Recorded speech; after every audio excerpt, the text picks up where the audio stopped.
All right. Hello. My name is AJ Pickett. This is the Mighty Glue Stick channel, and this is one of those broadcast games that nobody watches. We are currently a band of merry cybermen who have just landed their spelljamming vessel in the fabled city of Brass, which I don't think has seen nearly enough public exposure, honestly. Everybody's heard of the city of Brass, but who's actually been there? Oh, Bryce, that was loud. Good. So we have just landed. We had the big reveal last session that the cargo that they were carrying for their employer, Pasha Ubla, is in fact a Tarask egg. Who knew such a thing even existed? And it is alive after 500 years in storage, very much like these cybernauts themselves. And of course, nobody has raised any issues with there being a brand new Warforged with them in the form of Duncan Witherbark Wrath Stratham. So we're also joined by M4RC Mark and another Warforged called Rort. Okay, so we rejoin the action where Pasha has just unveiled this thing, and he's standing there, very effete looking. Oh, sorry, he's married, so he's very genie looking. So he's basically a column of torpid water with what looks like the image of a being superimposed on top of it, almost like he's like a projection of water with a being inside it that's projected from it. It's very weird looking. He's very elemental looking, much more elemental than is depicted in the monster manuals. And he's got a sardonic look on his face as he's observing your reactions. We are Warforged. We do not react. We don't have facial expressions. Passive masks. I look down at my shattered monocle. Yeah. He goes, and your monocle reshapes with a limited wish. Pops it back onto your face. I don't think we've met. You're in, unless you've changed in 500 years. It has been some time since I've seen you all. What's going to say? Is the delivery still functional? Did we deliver it intact? Yes.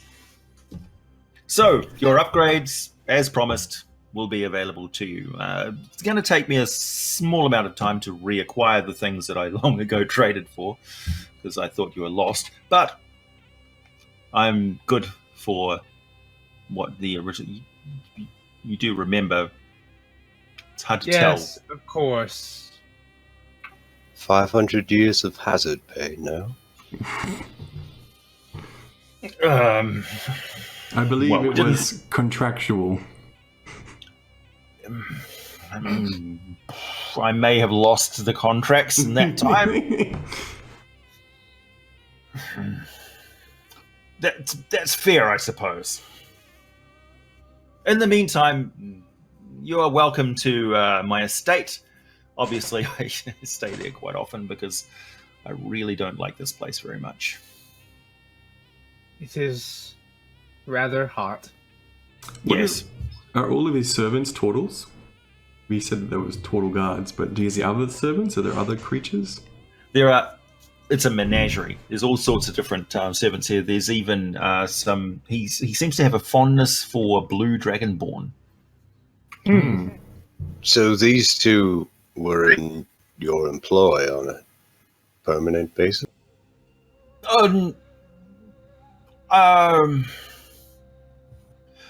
Not quite a dentured servitude, but very close to it. I was in charge of restoring them originally. I acquired them from quite a difficult world to get to.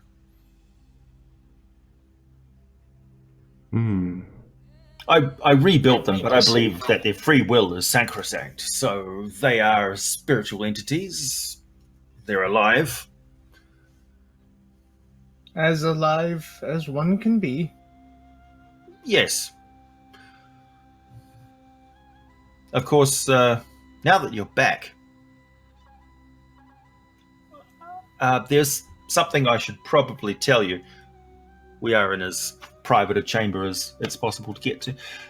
There is some interest, like a fashionable interest, I should say, in the actual technology that Warforged use, particularly among my kind. We are fascinated with the nature of the soul, as you would understand, being our nature. Unique individuals that we are, that we spontaneously self-create. Nobody quite knows how our kind are formed originally. So we're fascinated by these. Spontaneous generation. Yeah, he taps, very rudely taps Rort on the forehead, where his Gulra symbol is located. Those. We're very fascinated with those. Well. And the implications of that are... Well, why don't we go inside? I'll have my my turtles bring this treasure inside. It's going to take some doing because I want to bring it concealed inside these vault chambers and make sure that it stays stable until I need it. You should be careful, Rot. I think we... Up. Ha ha ha ha. I cast the ship itself has been on myself. conveyed into a large room.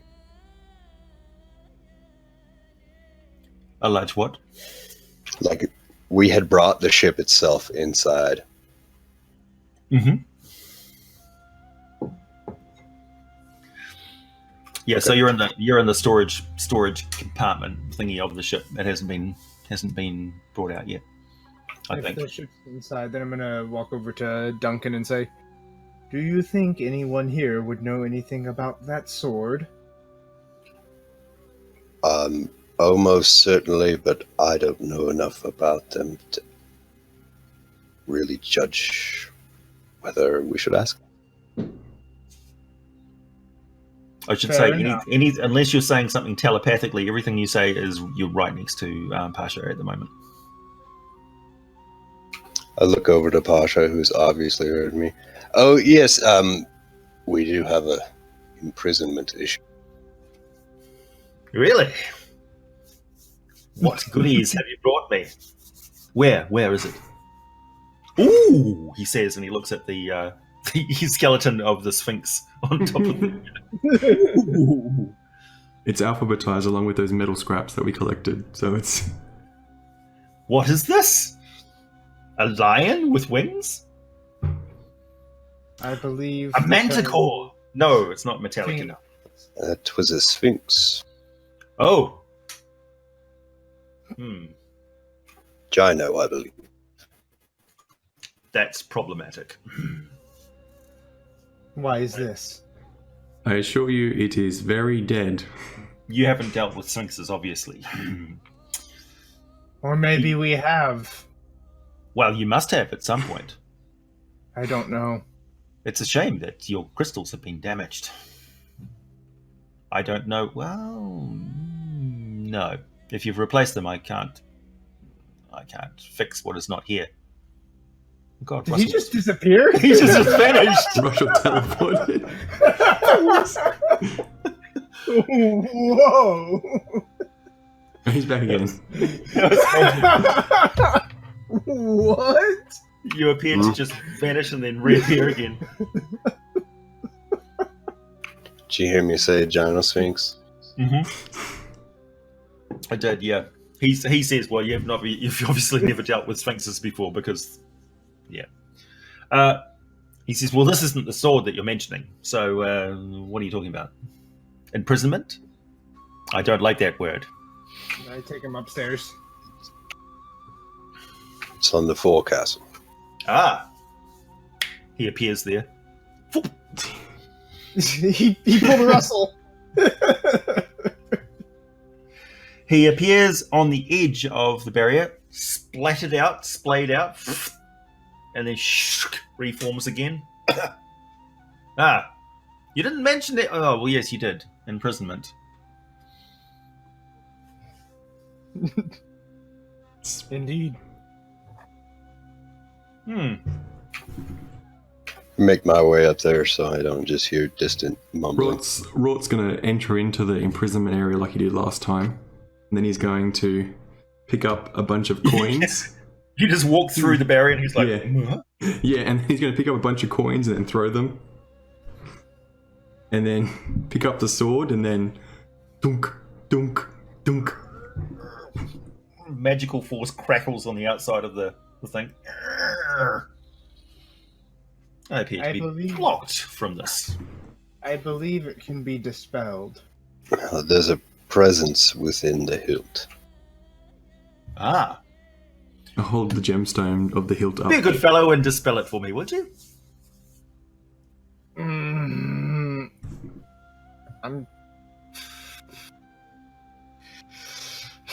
Hold on, let me double check and see if dispel magic is... I don't think it is, but if I can cast it as a ritual, then I would rather cast it as a ritual.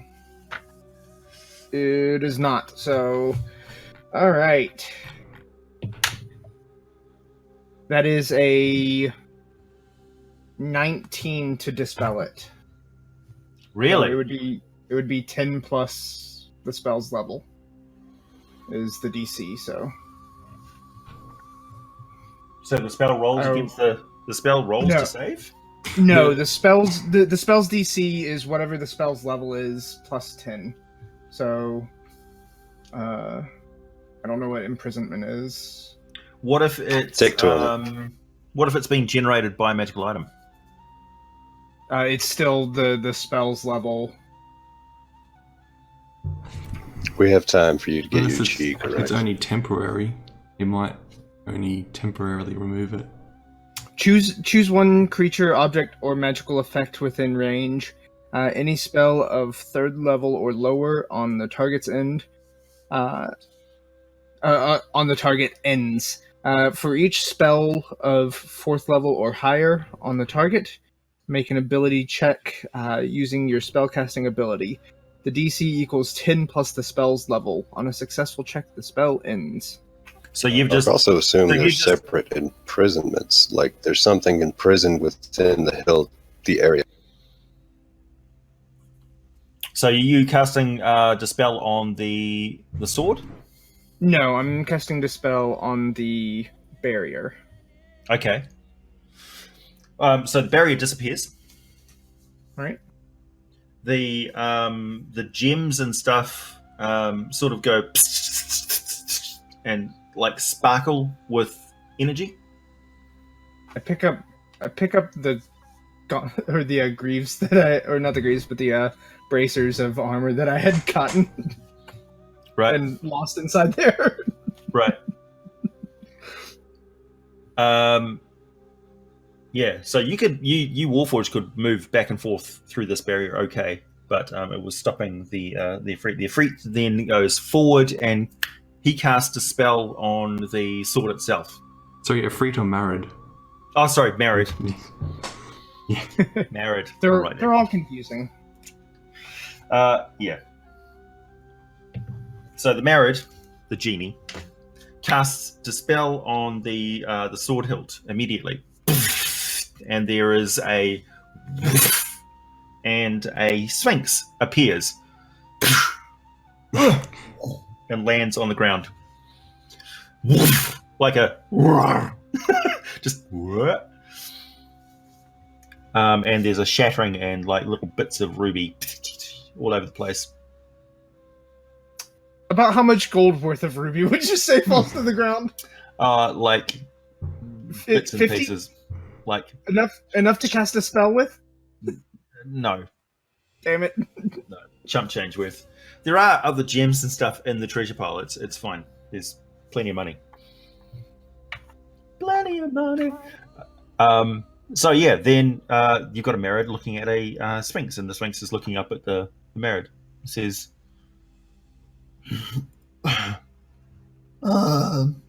Face of a man or a woman? it's male. How big is it? It's lion-sized. Okay. It's kind of fluffy, with quite large feet, and its hair is sort of like its mane is hanging over its face. It's like brushes it back with a paw. Would I know anything about sphinxes? You could give me a roll. Just a general knowledge. Yeah, it'd be an Arcana or a religion. Oh, Arcana. I'm good at Arcana. That's 16 plus 8. Nice. So this is, it looks like a young Sphinx. Oh, going through his emo phase from the sounds of the hair. Yeah, and the cracking roar. Hello.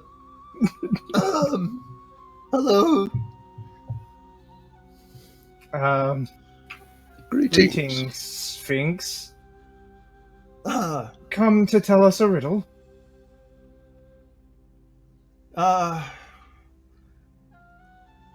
Was I supposed to? It's just all of the stories that I had heard involved riddles and sphinxes. I think you're supposed to guard our ship Nobody. from not us. I'm very confused. Well, first of all, let us start with names. Greetings. And I hold out my hand. I am M4-RC. But my friends just call me Mark. He looks over at the Merid and says, "Who am I? Oh boy! Why was I've been alone for a very long time inside a thing that What was the last thing that you remember? my mother she picked me up and she put me down, and then I was inside a chamber that gave me food and water, and I've just been there ever since." Oh. Robot, activate tidying protocol. I guess that's raw. It just cleans up. Yeah. Especially in relation to calcified object. Just put these bones away. Mom! Woo! So the Merid says, "Oh, you've been abandoned there your entire life? That's very unfortunate. Well, you can call me Uncle Oobla. I do Oh, not God. like this. Welcome home. We'll call you Jeffrey." Motherfucker's a sphinx and you call him Jeffrey? Sorry, that is another vocal protocol. "Well, what would you have me call him? Jeffrey's as good as name as any."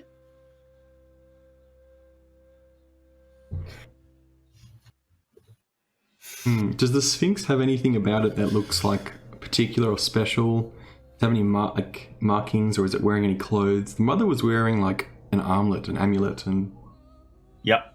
No. the pendant. The mother had a pendant. I still have the pendant, I think. I'm wearing it. Oh, you're wearing it. Oh.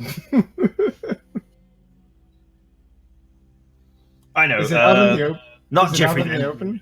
How about something Rory Wallanar? How's that? Good as name as any. Jeffrey Wallano. Jeffrey Warner. Alright, I guess I'm writing it down. It's canon. now. Jeffrey goes, "Wallanar, I like it."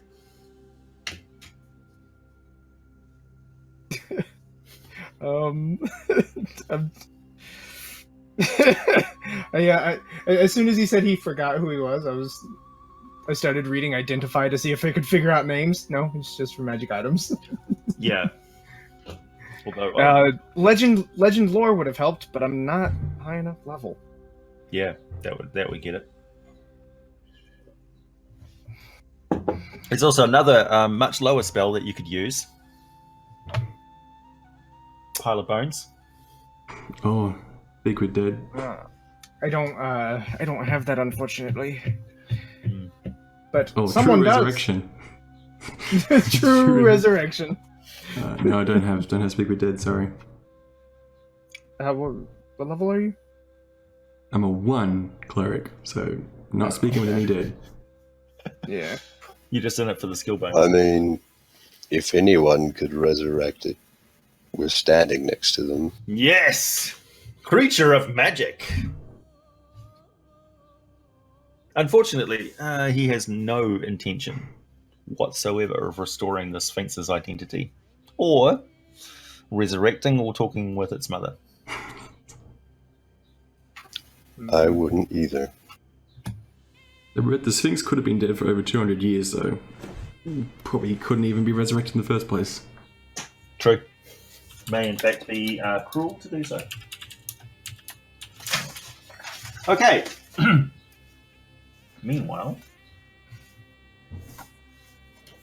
I think Speak with Dead has been the most important spell in this whole campaign so far that we haven't Yeah. had. yeah, you've been trying to get around to doing it. Like it's been on the tip of things to do. That corpse is still sitting in the inn. No, Yeah. we gave it to We the... disposed of it. We did something to it. You It's gave not- it to the vampire bar owner. Yeah, we just tied up to loose end. Alia still has the ball of string, by the way, which she doesn't even know what it does. Legend lore would help with that too. Mm-hmm. Okay. But something tells me by the time we have Legend lore, we'll be a little bit too high level for that quest. Well, that's the thing. Quests that's never that haven't happened yet can level up with you. Potential quests. Let's see.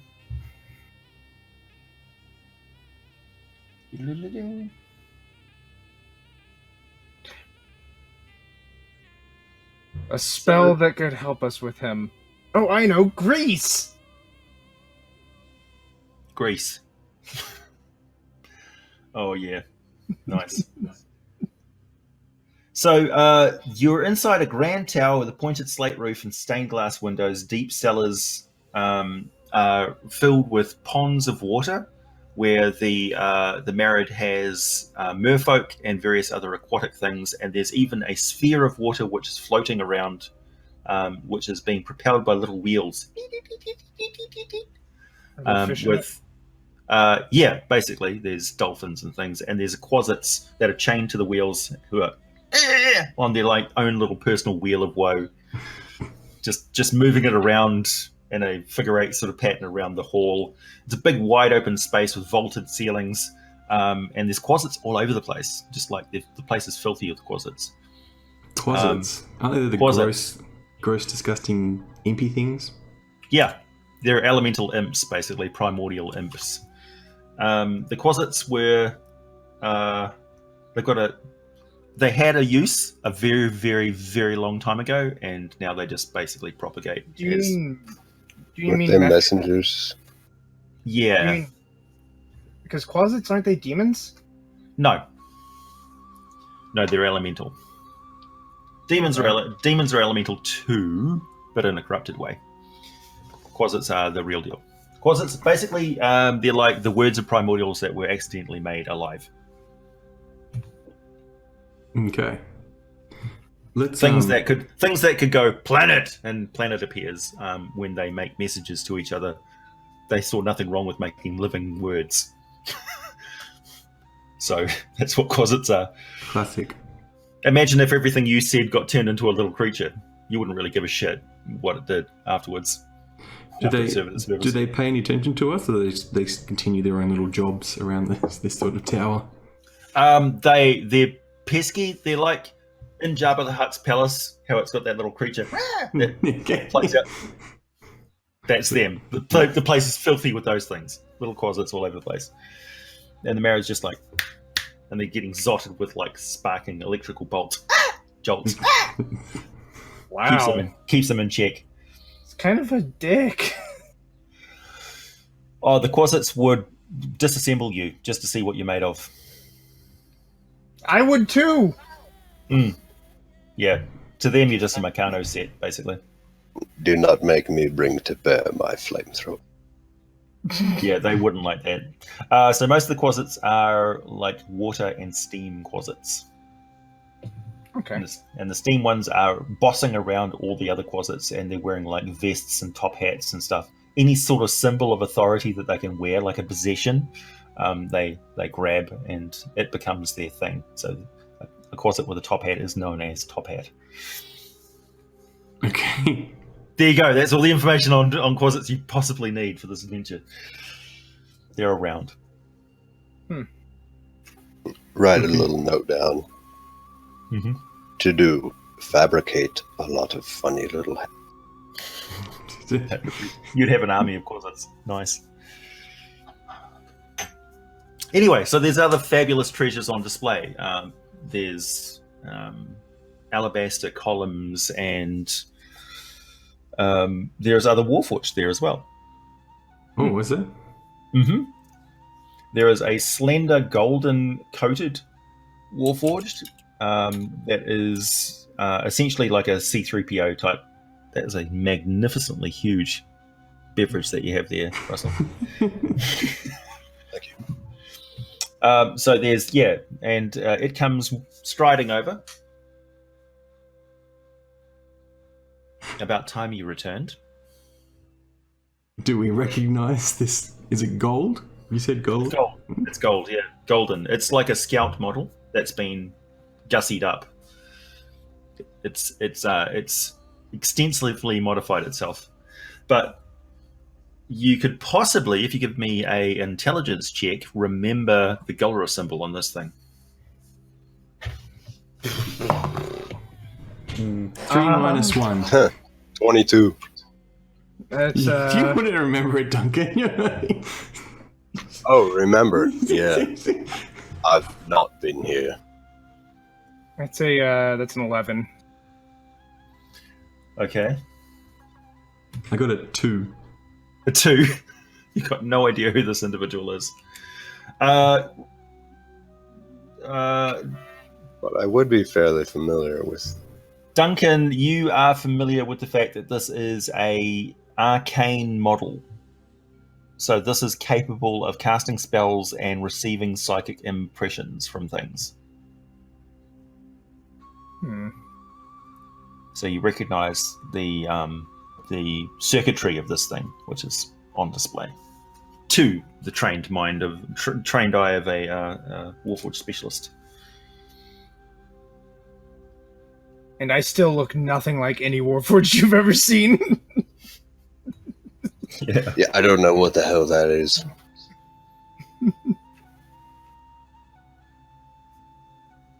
But Guessing I don't remember him with a 10. No, you don't. All right.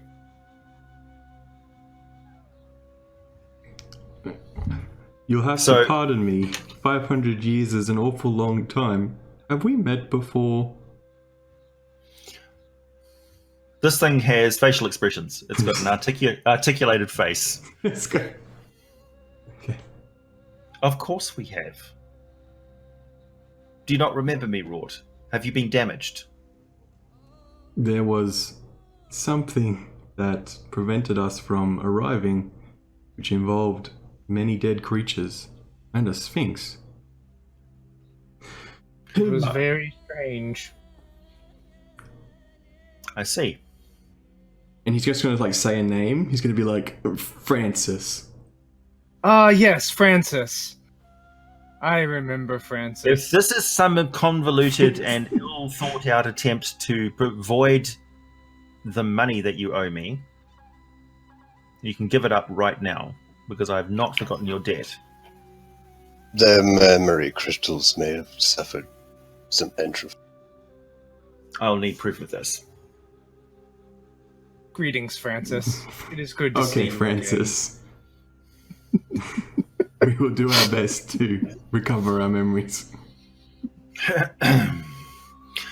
He turns to Duncan, says, "We have not met. My name is Gia." Well met, Gear. I'm Duncan. again. Dear Francis. Good name. I will find a way to hurt you.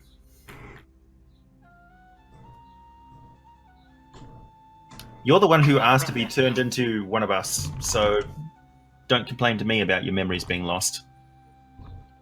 Mark? In a transitionary period, are we?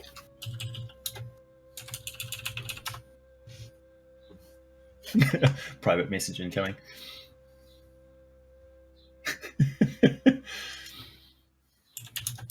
Oh, that's right. Backstory. I'm gonna ask Francis if does he remember, or she or it remember, why we took on this Taras type quest? Oh. You can ask, yeah. I'm just gonna head to the bathroom real quick. Oh, sure. So yes, Gear looks at Mark and says, "You don't remember?" There's a lot of things I do not recall. They're seriously quite oblivious. Gosh. Well, I might be able to fix you. All I remember is... And hold on, I'm gonna actually roll for that. Natural 20. And so you see like sparks fly off of the top of his head as he goes, I remember hunting wizards. As the sparks fly, there's like a slight smell of bacon coming from the top of your head, and Gear says, "Ooh," grabs your head suddenly, and sort of, we need to take you into the workshop. You shouldn't do that. Very well. You keep Let forgetting. us go. He like pushes like all officiously. You keep forgetting about your organic self. Come, everyone. This way. Did he say that loud enough for everyone to hear? No, he's just muttering. Okay. Keep forgetting. I'm assuming Duncan and Rot heard it because they were right there. They do have a tendency to have pretty good hearing, yes. Yeah. Okay. $6 million piece. So, do you wish to follow? Oh yeah, totally. Yes. Rod's totally interested in trying to find out what it is that he's lost his memory about. So you've just forgotten about the Sphinx, and the Marriage keep doing his thing. The Marriage is the Sphinx is fascinated with the Marid's Sphinx. new puppy, right? Yeah, Oh basically. God. Oh, Yep. I don't like that. Yeah, but there ain't jack shit we can do about it. Correct. What you gonna do? So Gear takes you to his workshop. So it's in a sub basement. It's warm, uncomfortably warm. It's not suitable for organic life in here. And he says, "Please forgive the mess." And there's like components and stuff all over. There's a partly disassembled Modron on the table, going. Does it look alive, or is it just As alive as a Modron does normally look. Okay. It's got various components which are taken out of it, and like and pipes and stuff going into it, sustaining it. Look, it can only do half a thing at a time. Yes, this was a quadrome. Look, and he turns it over, and there's like another face on the other side. Nose sort of goes. Oh. Oh my.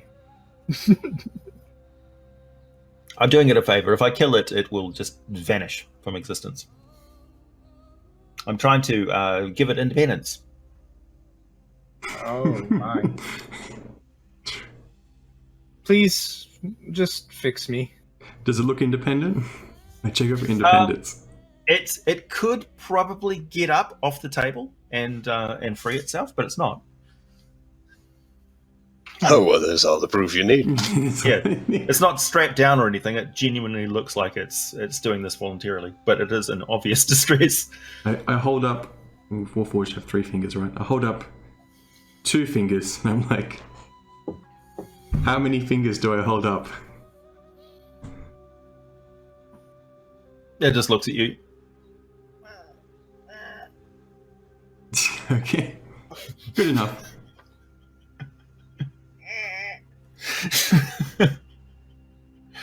It doesn't understand. It's sedated. I'd like to meet it when it's fully functional. It doesn't have. Well, it's got a number at the moment. It doesn't really have a name. I look for its number. It's not written on it. It is it. It is the number. If that makes any sense. Why have a number unless you're marked by it? I don't see a purpose. I'll explain it later. Okay, I look for a barcode. First, we need to fix what's going on inside your carapace. I don't leave the labels on stolen property either. It's not stolen, my good man. Periodically they march through the multiverse, and this one was captured by very disreputable forces. It was liberated by a benefactor, and it came into my possession, and I asked it if it wanted to be put out of its misery because it had been replaced, so it had no function. It was just spinning around in circles, screaming. And I managed to get some semblance of data out of it. I too sit around screaming whenever I have nothing to do. Don't we all? Now, about fixing is it my head. really none of my business? Well, you seem like you collect things. Feel free to look around the workshop. There's all sorts of curios from across the multiverse. Oh, goody. He just runs off. Notepad in hand. What is his name? I believe he said his name was Duncan. Duncan Witherbark Rackstratham? Yes. Author of The Follies of a Land War and Chult. Indeed. Huh. I didn't know we had a celebrity.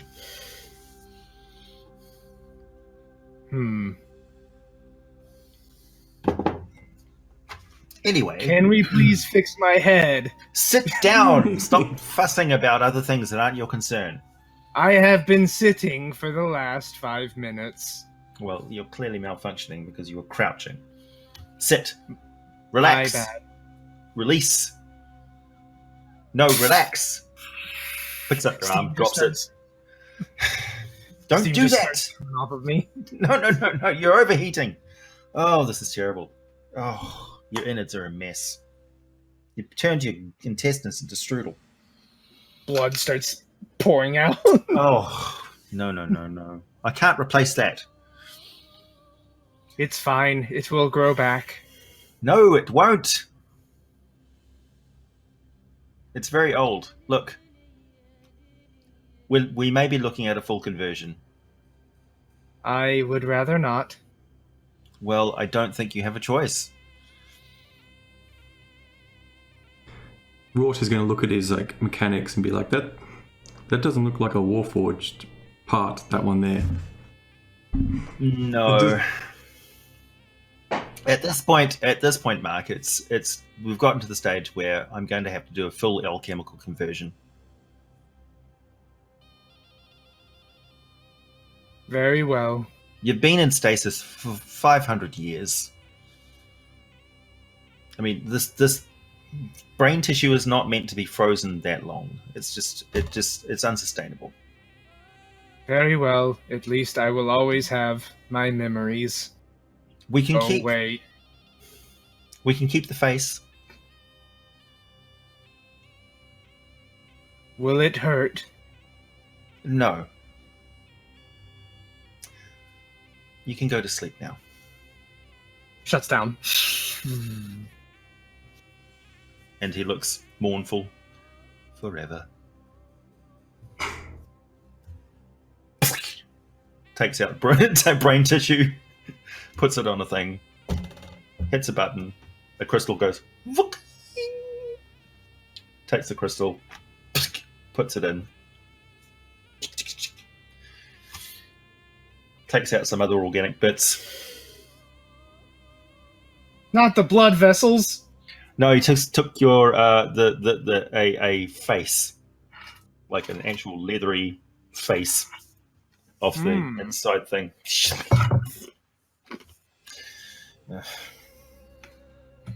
I do really hate working on organic tissue. Honestly, it's so untidy. Look at this. You'd think it was like color coded. Look at the different things.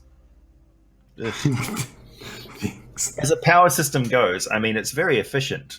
I got to admit, the heart is amazing pump, but here we go. All right. So as he's going through, he actually he finds written on the inside of the chest plate a hastily scrawled name. He finds the name Allison Woodrow written on it. Ah. And there's a like a Polaroid photo. No, No. no. But if he's from Perrin, then he would know. She was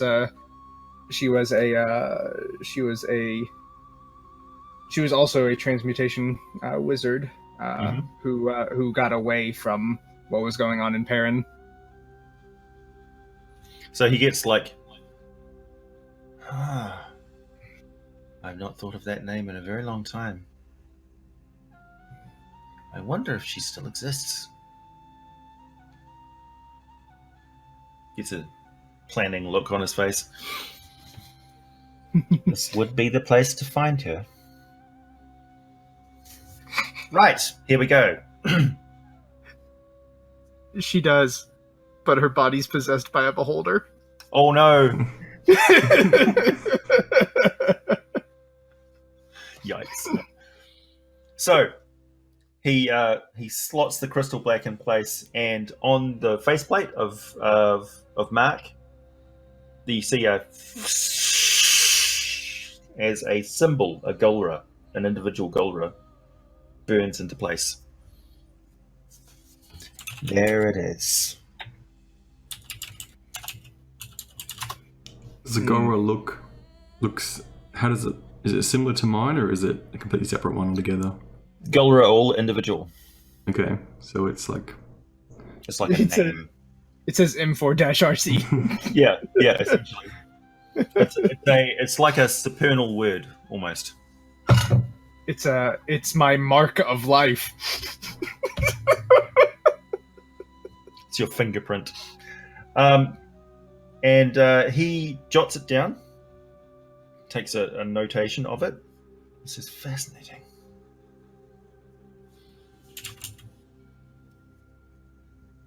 In the distance, you hear echoed. Fascinating. Yeah. Duncan, you make a discovery, a disturbing discovery. He has a collection in a box that he wasn't watching because he was very determined to get the Warforged activated again. You didn't notice that you opened up a what may possibly have been a locked chest. You just thought it was caught and freed it, and opened it up, and there's a collection of about 20 Warforged faceplates and individual Golra in there.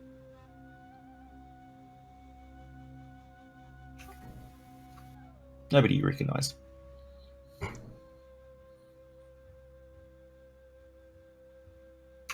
Just kind of stare off, close it, and try to relock it, which I apparently cannot do.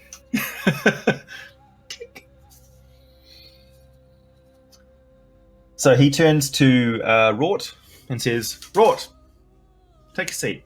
Mark, how do you feel? While he's distracted, I'm going to try to use Tinker's tools to repair the lock. Okay. Francis, it is good to see you again. Gear. It is good to see you again. There we go. Now, what do you remember?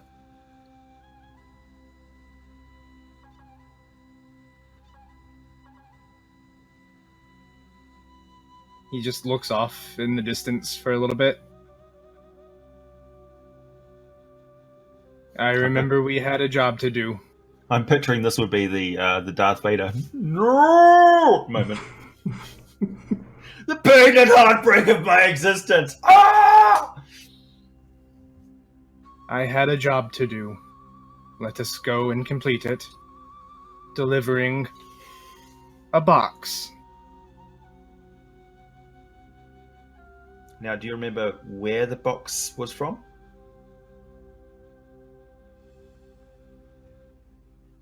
It was from our home world. No. No.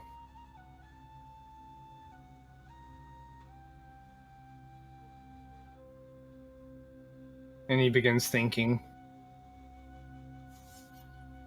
Okay.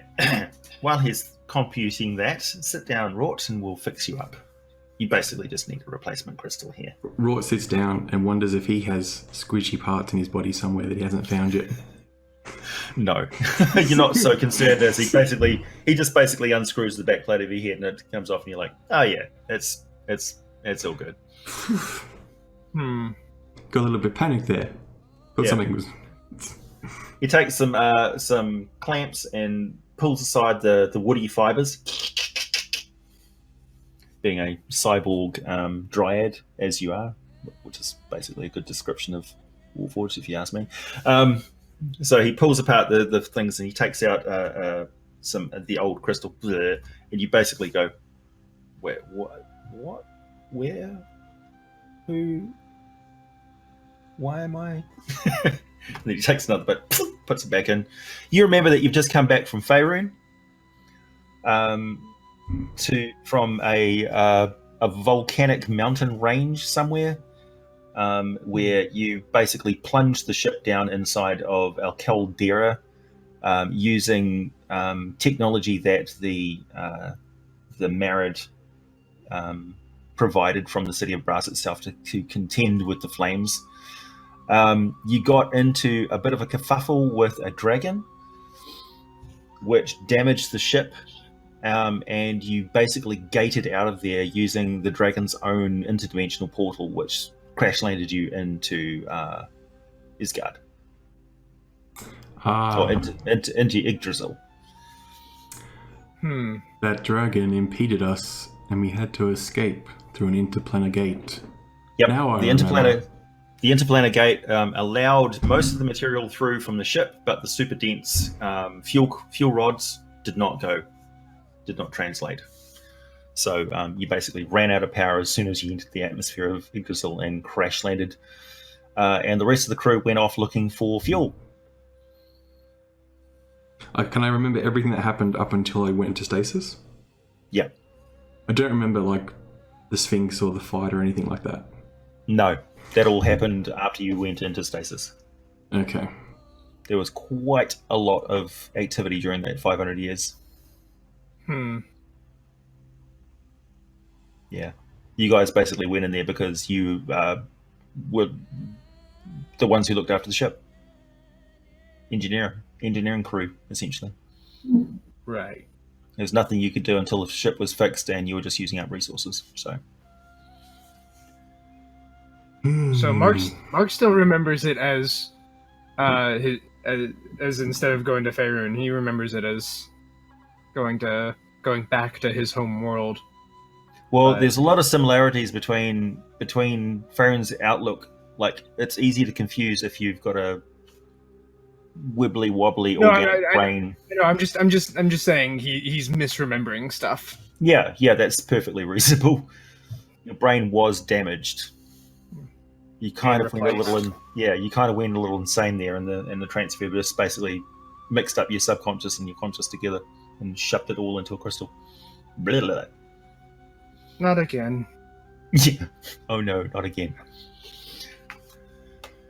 Meanwhile, in the ethereal plane, Mark's soul pops into existence and is released and says, "Huh, wait," and starts to drift off to the afterlife.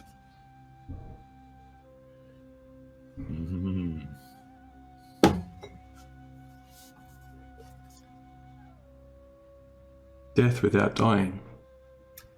He's a new soul. He's a new entity. I am still Mark. Yeah, you're still Mark.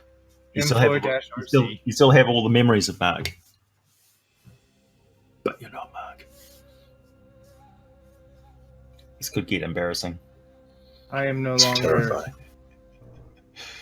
Could make raising you from the dead kind of tricky. I am no longer Ivoric, is what you mean. Yeah, that's what I mean as the DM. But you don't. Oh no! I was talking to Gear, saying I thought Gear was saying that I lost my soul. Okay, No. He can't see into the ethereal plane. Okay. We can through the magic of television. Here's the soul I prepared earlier. Okay, so also, Duncan, you find mummy wrappings, actual genuine mummy wrappings, and an actual genuine phylactery of a lich with a spike shoved straight through it. Oh, wow. Yeah. Duncan's finding a lot of weird stuff in here. I sketched them. Yes. So you see remarkable similarities between the supernal writing, which is on the mummy wrappings, which is the source of their curse, and the symbols, which are etched into the phylactery, which is the source of their power.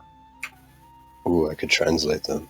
Yep. They also bear a striking similarity to some symbols that you've seen in summoning circle rituals. And they all look very similar to Gilra. Oh. So you're reading Supernal.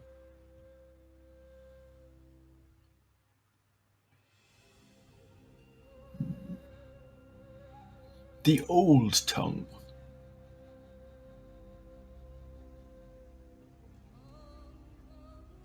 I advise against muttering any of it out loud. Right. Yeah, remember that book with all the names in it that you weren't supposed to say. Yeah, no, you could end up with a quasit crawling out of your mouth. Going, da-da!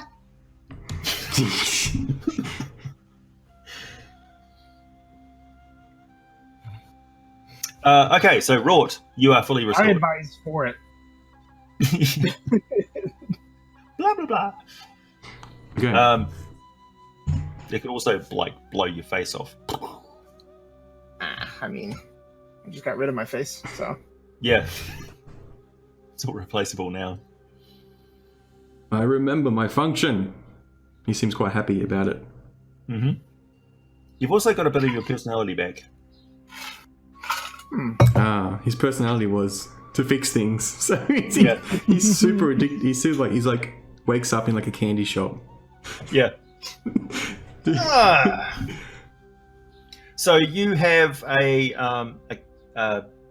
catalog-like knowledge of tools and parts.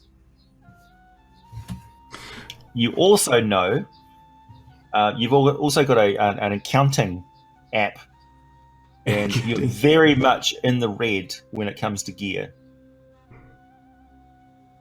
Uh-oh. Yeah. You're like, can I just get like a platinum bolt on this bit? And Gear's like, I just can't really afford it. Rort.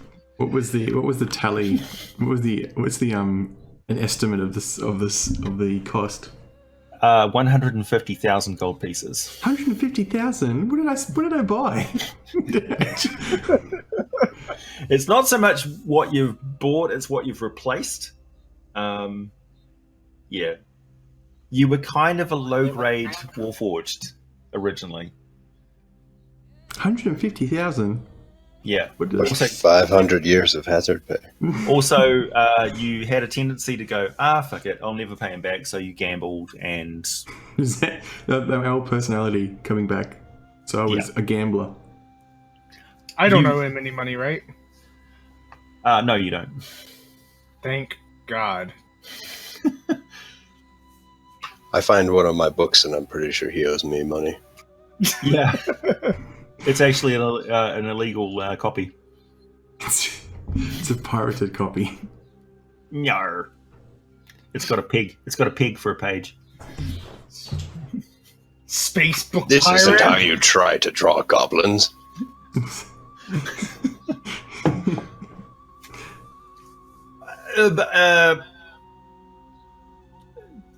Duncan. Mr. Raxrath. I'm quite honoured to have you as my guest. Do you sign his book?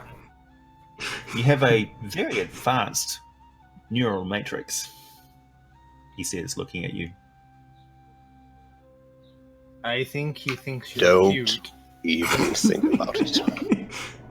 Just a brief observation. I won't touch a thing. He wants to get into your servos. No. Nothing so crass. What's it worth to you? Ooh. Well... Is Duncan selling himself? Rort owes me so much money, I basically own him. You can have him.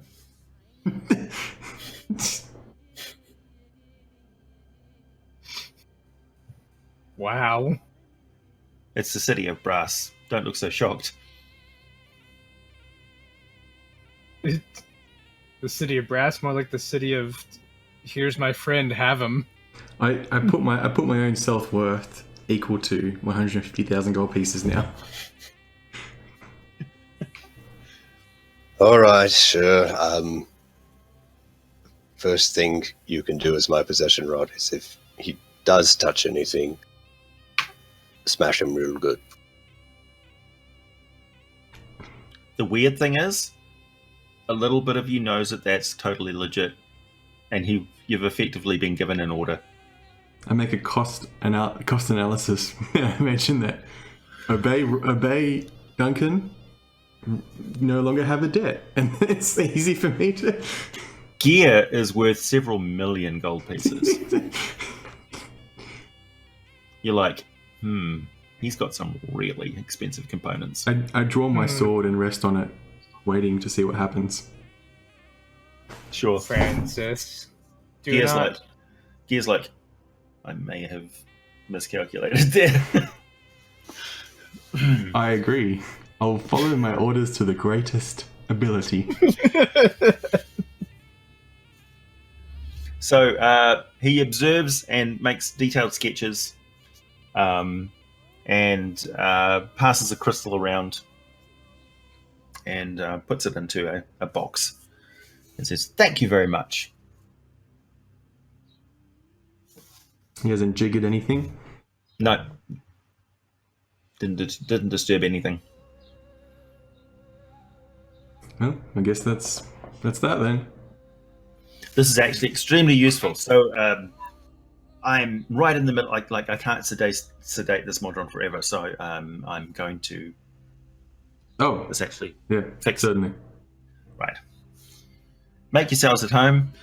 There's fresh oil bath over there, and there's a cool spot just in the corner there. I'm gonna watch what he's doing. If you want to, Gonna make sure Duncan still works. bear in mind any screaming sounds that this creature makes. They're not sounds of pain. It's totally sedated. It's just its neurons are misfiring and things. It doesn't understand where it is or what its purpose is. It's okay. Robots can't feel.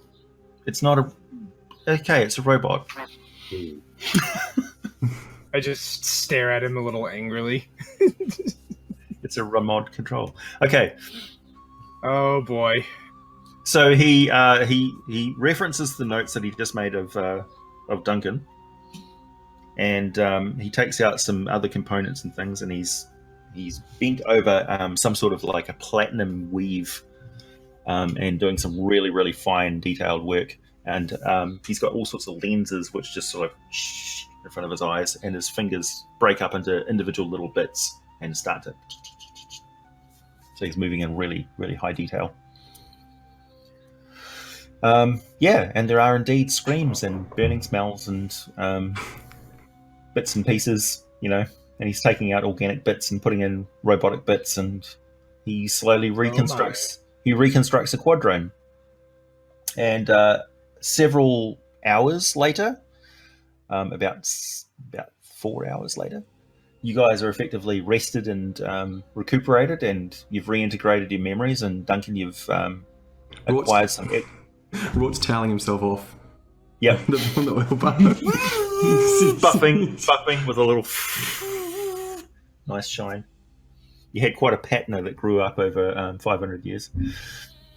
So you look sparkly now. You're like fully wrought. And Duncan, you've acquired some extra arcana in the form of additional knowledge of the City of Brass, and particularly Warforged, how Warforged are made, and what Soul Forges are, and you've got a rudimentary understanding of the supernal language. Nice. You also know how to construct a summoning circle. Oh. Mm. Uh-oh. Yeah. Fear the summoning circle. Okay. And yeah, then Gear says, okay, take it easy, get up. And a quadrone is actually quite large. It's a big unit. It gets up. Articulated arms come out. Swinging around swords and things. Turns around, multiple faces looking at things. Turns and looks at you. Hello. Hello. My name is M4-RC. But you How can many just fingers call am I me holding up? Mark. 2. Okay, now, how many fingers am I holding up? And lie to me. Why? He might have free will.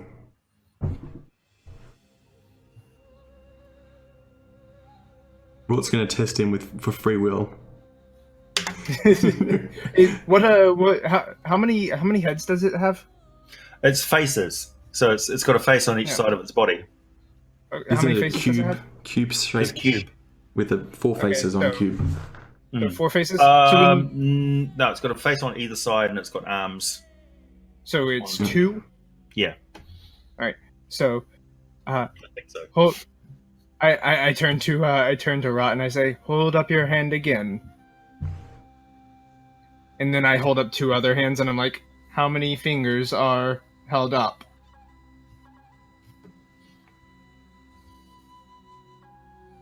Why are you testing me? Me. Me. Me. Me. Me. You. Indeed. You have a you. I am a you. No, you are a me. I turn to Gear and I say, has he got a name? A real name? Gear walks over and says, "What would you like your name to be?" Freedom. His name is Eddie? His name is Freedom. His name's Freedom. Jeffrey Freedom. I was gonna make the same. Jeffrey Freedom. Gear says, "Jeffrey is a terrible name." Agreed. That is what they wanted to call the Sphinx. Right. There's one You other mean Jeffrey? task. There's one other task I must attend to. Freedom, please stay with these individuals, and they will look after you and instruct you on what it is to be an individual. They're quite experienced in it. I must go and restore Steve. Restore Steve. Okay. Yeah, he walks over to a locker, hoists up with his stupendous robotic strength onto his shoulder, and walks out like Arnold Schwarzenegger. Arnold Schwarzenegger carrying a coffin full of weapons. I wish that I could carry something that heavy. Wilt's going to begin Like a roll looking insight. Wilt's going to look for some books in this place. There's many books. What are you rolling insight for? To see if he's actually going to restore Steve. Oh, he is. He's carrying a frame, a Warforged frame. I hope Steve's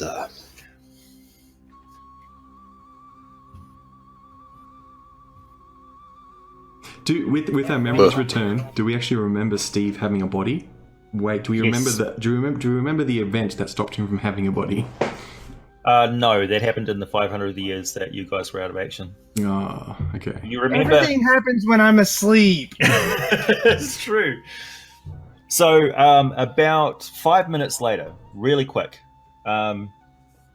Gear opens up the door, comes back inside, closes up again, and behind him is standing a stock standard, like factory Ready. label attached. QC passed. But you recognize it's Steve because he has on a backwards baseball cap. Is that? He goes, I know that's Steve. "Hi, because of guys." The baseball the baseball Baseball cap. backwards cap. "Yep, That's one of the fancier hats I've seen. right. I got this from a planet called Oh no, is it red with white text on it? I don't understand. What is great? What has to be great again? Anyway, doesn't matter. I ask him if I can have the beanie that's in his back pocket with the rose on it, and then I put it on. It's called the Unknitted States. I was just trying to get really meta.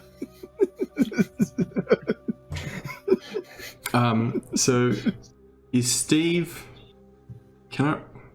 Steve's role on the ship before he lost his body, was it a captain's role, like a navigator's role? Or? Well, essentially, Mark was the pilot, and Steve was the navigator. But he integrated himself into the ship systems because his body was using up too many resources, so they shut him down. His hat was stored underneath the helm. Okay. Right, I shake Steve's hand. Oh, that feels weird. It's like it's not even mine. It's been a long time since I've been able to do that. Yeah. How's it going, buddy? I'm feeling fantastic. I can like I remember just all the terrible things that happened before we got into stasis. Oh. So you remember how much money you owe Gear, huh? I was hoping that would not return, but yes. I remember 150,000 things that I owed Gear. Was it that much? Wow. I had no idea. Fortunately, he sold his soul. What? Currently, I'm in He possession has of Duncan. You notice that Gear. Yeah. You notice that both Gear and Steve look over to a particular book on the shelf when you say "sold his soul." Ooh, what kind of book do you see? It's a leather bound book Is it With- the Necronomicon? with a tongue that may possibly actually be a tongue. Can I do an Arcana check to kind of figure out what it is? Sure. It's a 28. You spot on the cover the Demonomicon of Igwilv. Does my head explode from just thinking those words? No. Okay, good. I'm glad I'm not dead. Are you googling that, Duncan? I was gonna Google taking a that. note, but I would assume that I know what it is, and in There's which case, some sort of I would nomicon. All right. I'm going to ask Steve if he's going to stay on our ship now that he has a body. Sure, I'm with you guys. Why would I go anywhere else? Well, I thought maybe you've got a body now. You might want to go pursue. I always had a body. There was nothing else to see on that tree. Are Well, you done with the strange voices? Now that you have your own body? Yeah. Then he is welcome on my ship. Yosh! I feel somewhat attached to that ship still, I gotta say. I've been piloting it technically, well... Okay, I If didn't we- actually go if you- anywhere. If you would like, we can arrange it to where we can reattach you to the ship. He said he felt attached, so Greg Threats, was making... I believe he's Threats is threatening it? you. No, he would know that this is Mark's shitty humor. Let me remind you, Twig Legs, that this is pure metal. I tap him. He sounds kind of hollow, like it's balsa wood strands, you know? He's like, shh. That looks rather cheap. When I shook his hand, did I feel like there was any strength to it? It's like, Or was it just like a wet fish? Like, yeah, it's pathetic. Oh my. there. Don't worry. I'm sure that gear can improve your body. For only He's got the same 100. quality of construction that you would find in any Happy Meal. Can be assembled like a Kinder Surprise toy. Okay. He seems really threatening. Yeah, he may choke small children. I mean, he's probably still got more strength than me. yeah, maybe. What's his strength? Mine's 6. All of his stats, apart from mental, are 10. Okay. So he's the average, He's completely average, yeah. which for a Warforged is not very good. No.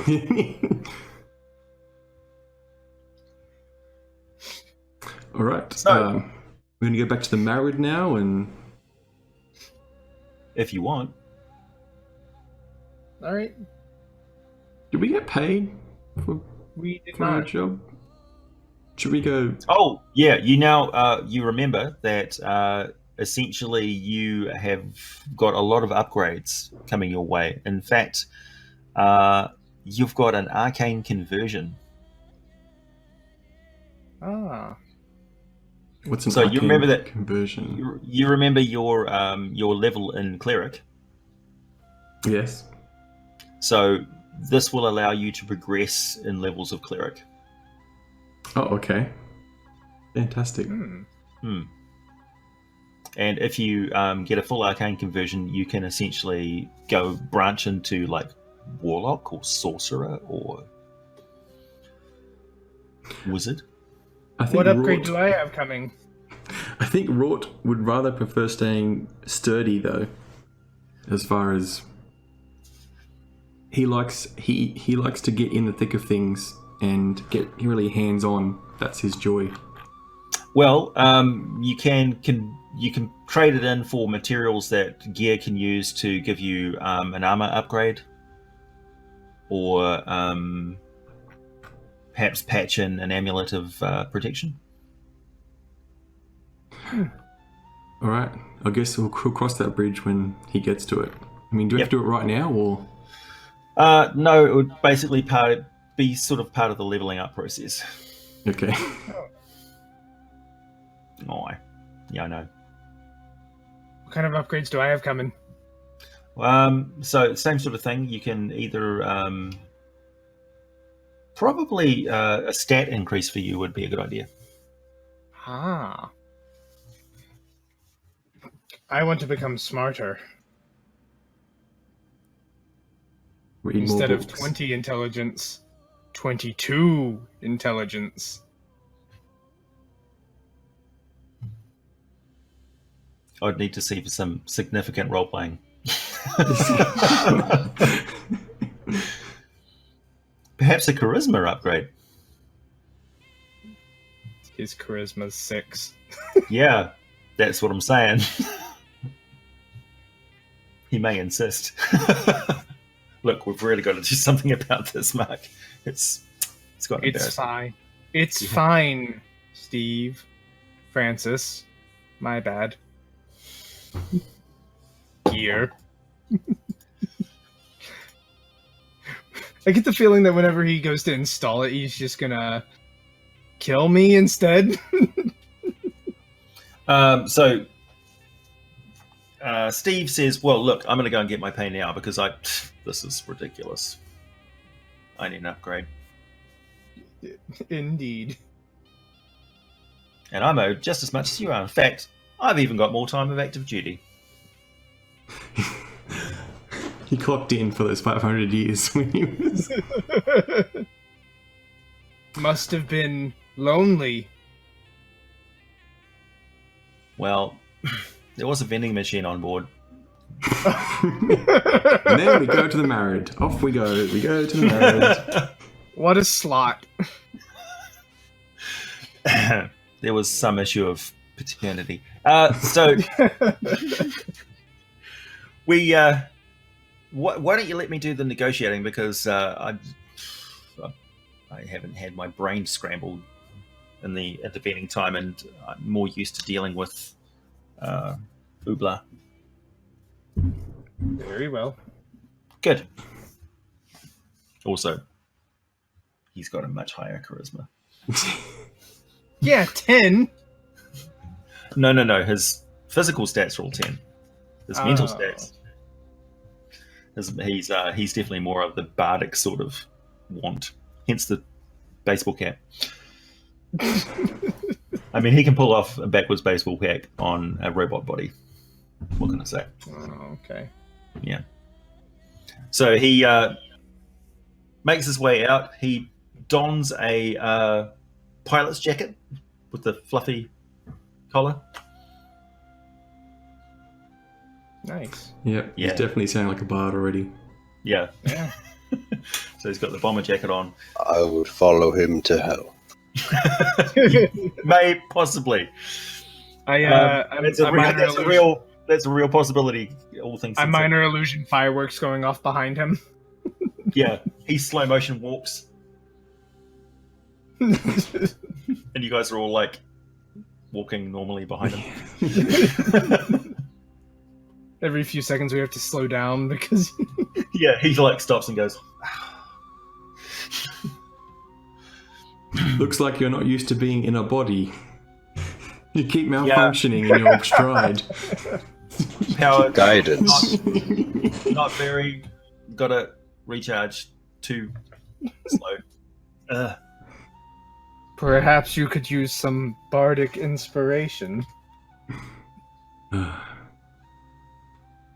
Alright, let's make our way to the marriage.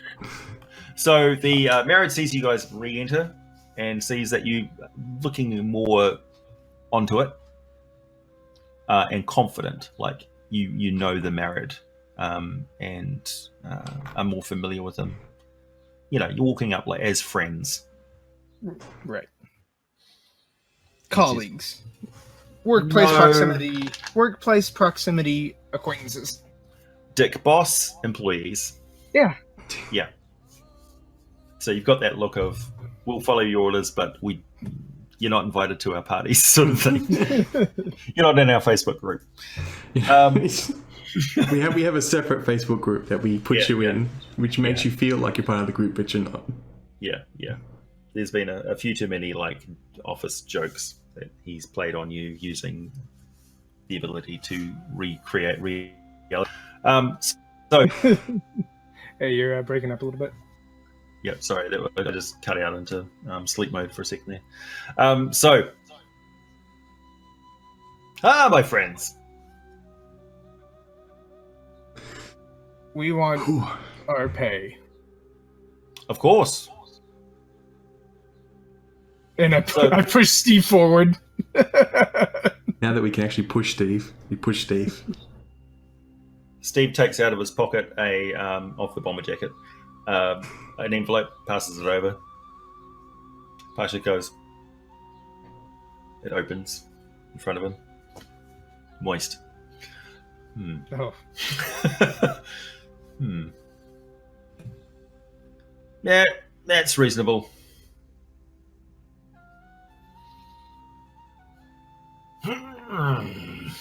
A chunk of adamantium lands on the ground. Interesting. Do we recognize adamantium when we see it? Yeah, it's pretty distinct jet black material with a greenish tinge of it. Well, there's a bit of artificial illumination, so it's a bluish white tinge.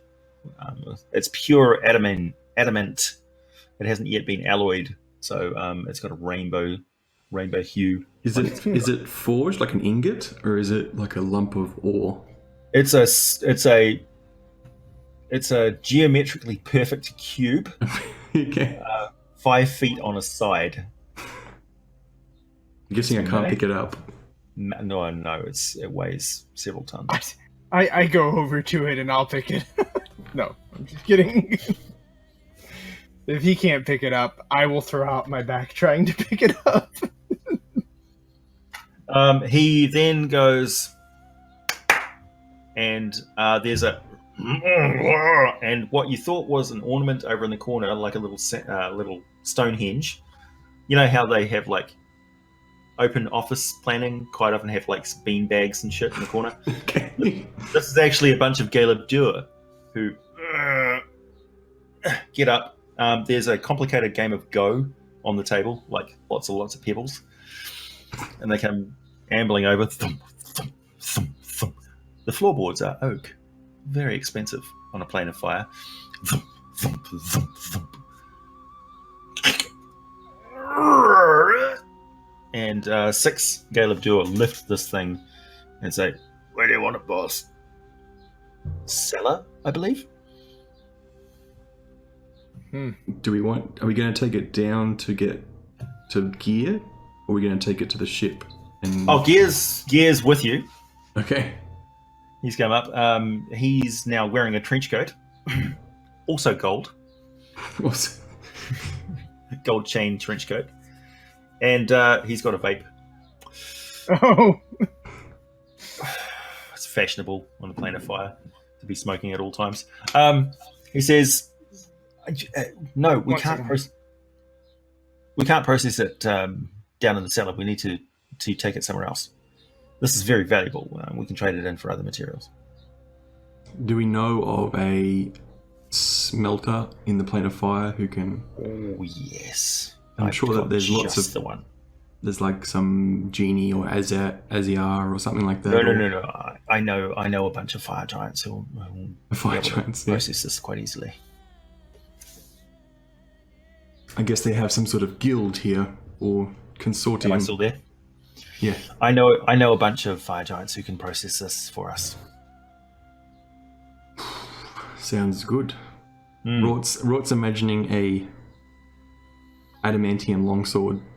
That would be quite good. Maybe an adamantium shield. That would be quite useful.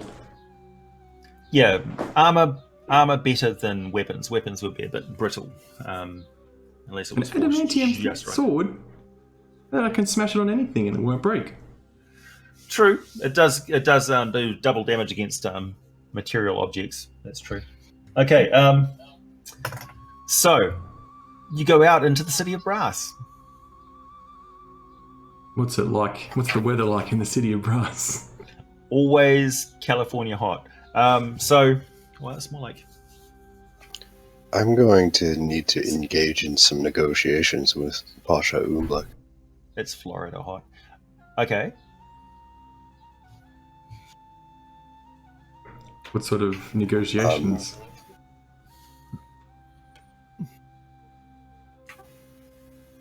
A finder's fee on a ship and a missing egg. Perhaps terms of employment. He says,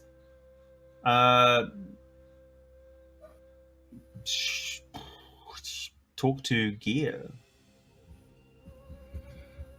I don't really have a contract with you. You're welcome in my service, but we don't have a pre-existing arrangement. Very well. Oh, you mean out of the goodness of my heart? No, He goes transparent for a second and says, I don't have one. I didn't assume you did.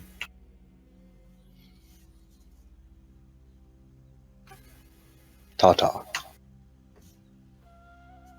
Enjoy the city. If you have any problems, you can mention my name.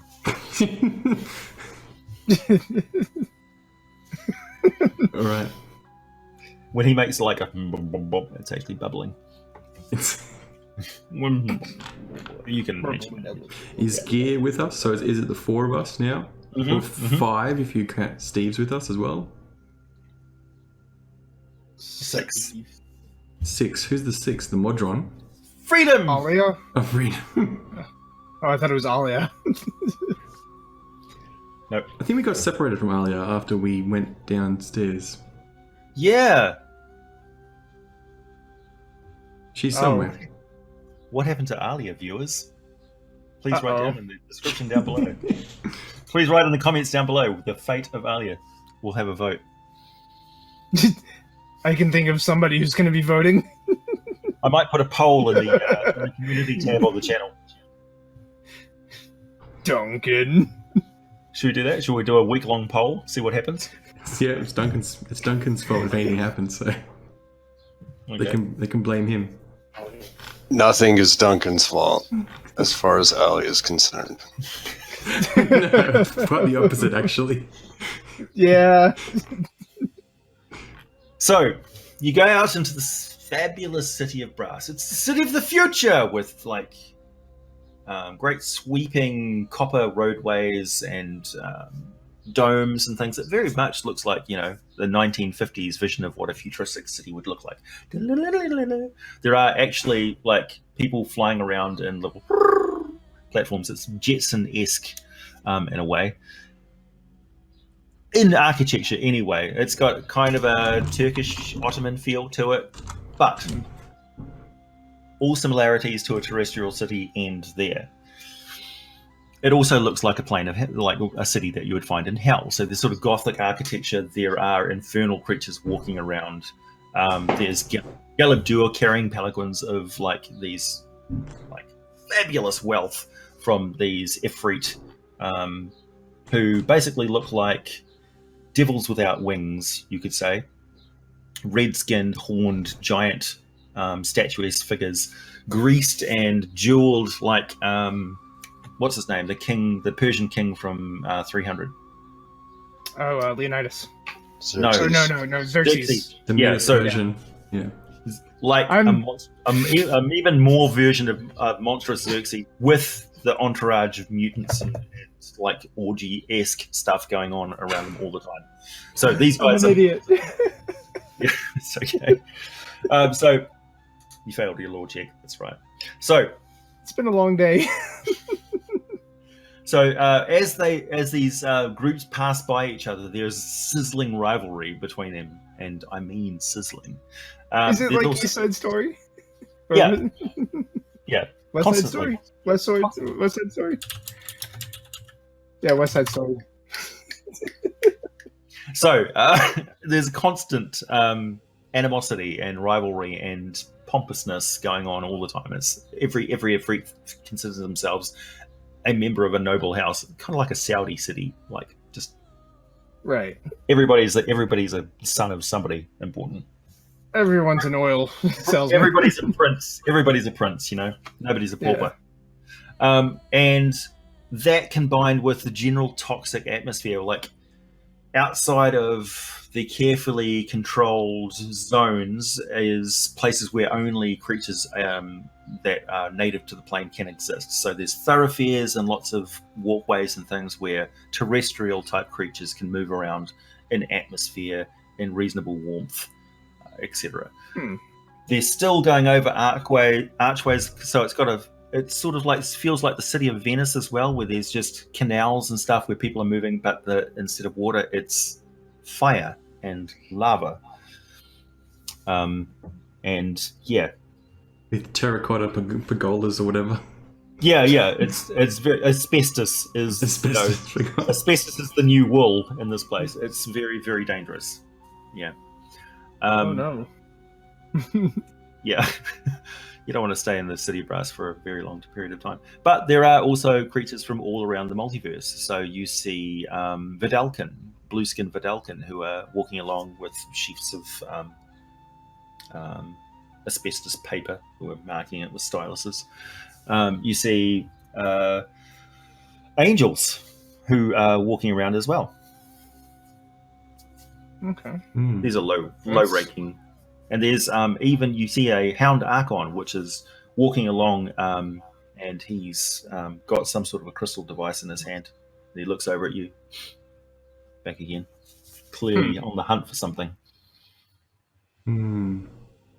Very purposefully, though, Gear is leading you in a set direction to a compound that's in the... He goes off the beaten path and into very hostile terrain, whereupon... Freedom behind you goes.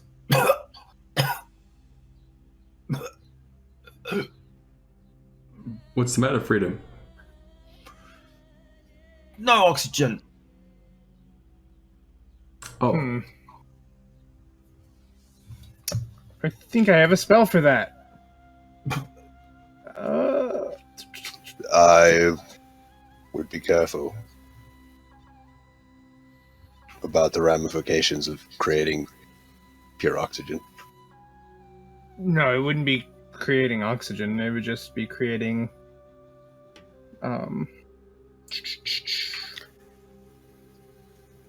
making Right, it to where take you a can peek at the breathe. Hound Archon, is it Phantom? No, it's not.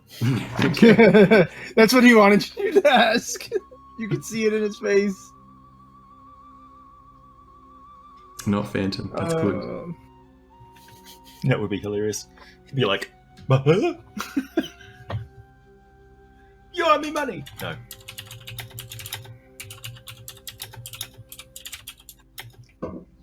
I should also mention you've got 6 Scaled Duo carrying a massive block of adamant.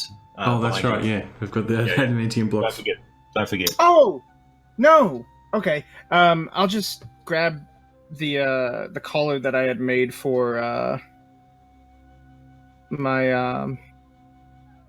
You're familiar. for my familiar, and I'll put it on him as a watch. Okay.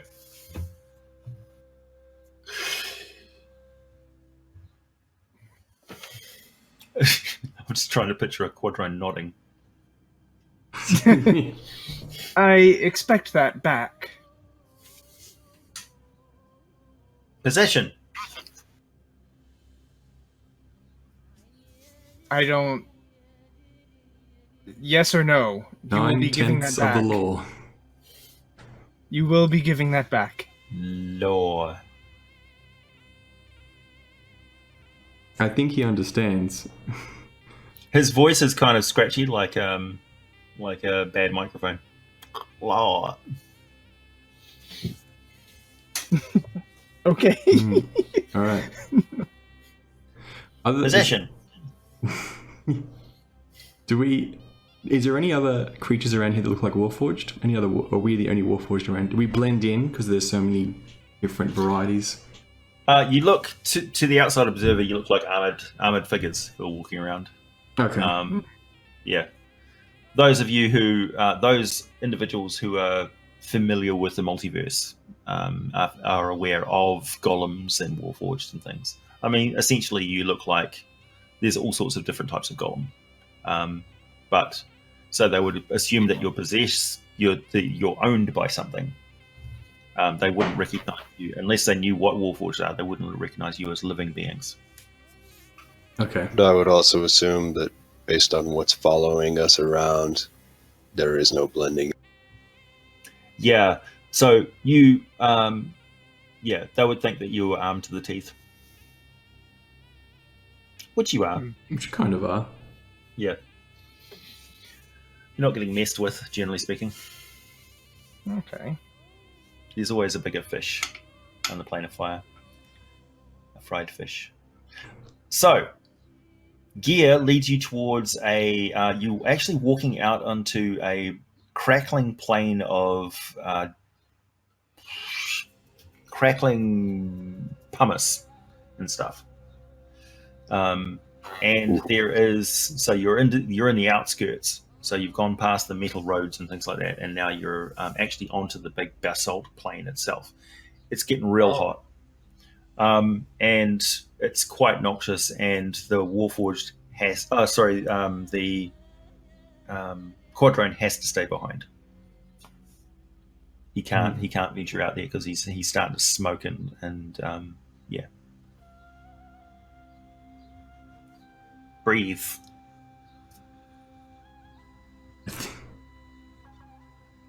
I'm not comfortable leaving this newly emancipated Quadrone. But Yeah, I don't know. Slap in your hand. I think he has a lot of freedom now. I think he's exercising his freedom. I swear to God, if he steals that, I'm going to kill him. His eyes narrow when he looks at you.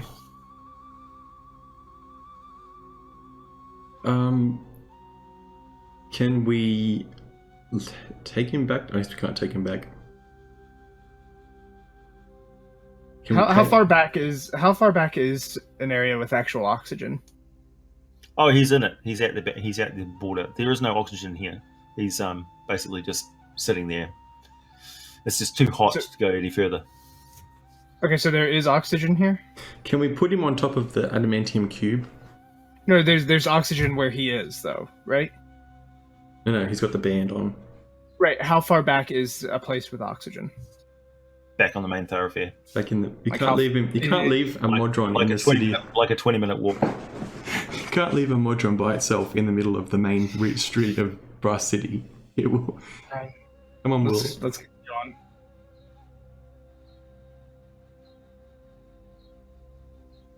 Let's continue on. Okay, we'll continue on without him. Yeah, Gear's already ordered the thingies onwards anyway. You guys are just basically standing around for a second. All right. It's like no. Well, with freedom comes consequences, and I don't think you really understand the consequences of wandering off on your. We'll tell Freedom that he should stay here, but if he wants to go wander, be careful.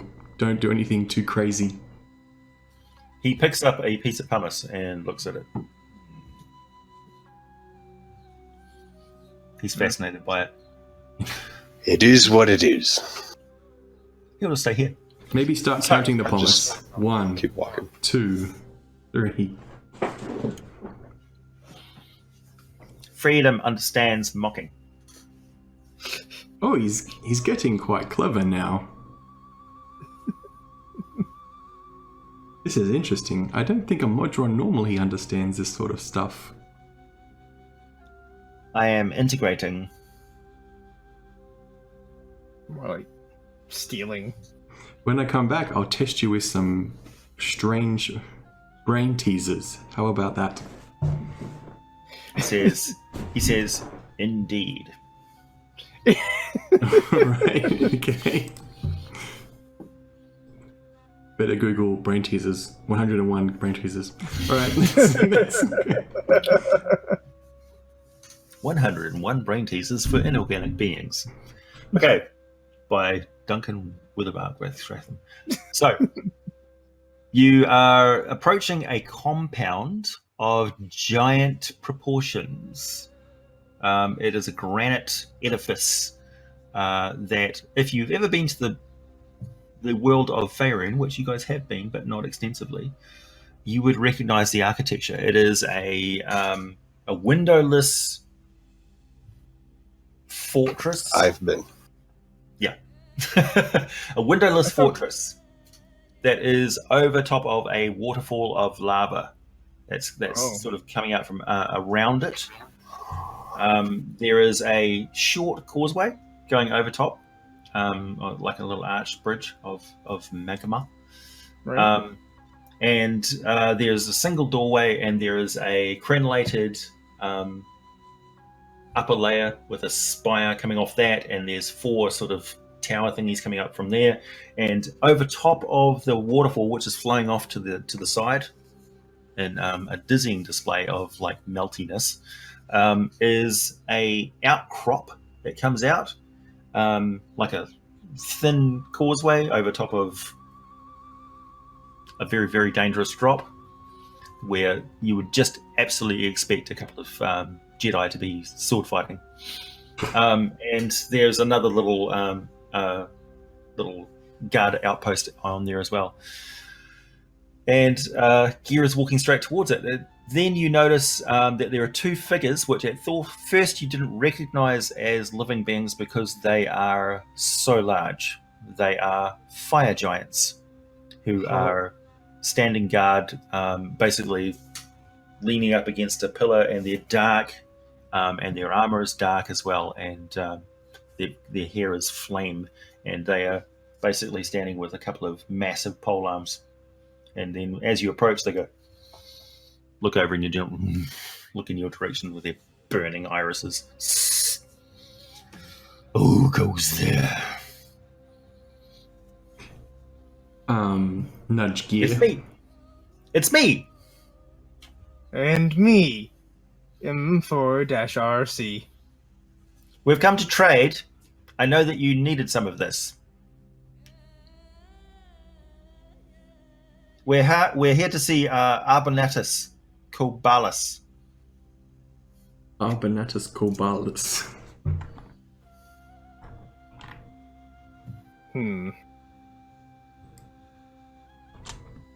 How do you spell that? Arbonatus Arbonatus Cobalus. Kobalas. Alrighty. Swear to God, it's the kobold. No. It's an older use of the word. Land spirit. So. Oh. This is a truly ancient fortification. Yeah. It's about 40,000 years old. So. they said, go on. Go on. Step. Caleb do it like...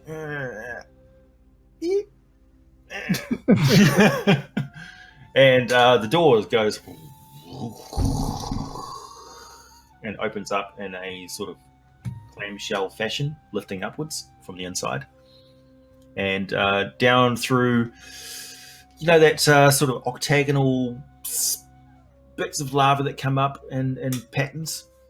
Right. Forms like it's like a cathedral of that, with fire giants who are sitting at like booths and tables formed of granite, and they are drinking from flagons and things, and they're basically just chilling out. In the center of this quite large chamber, as you'd imagine, there are a couple of fire giants who are stripped down to the waist. They look to be like an adult and an adolescent.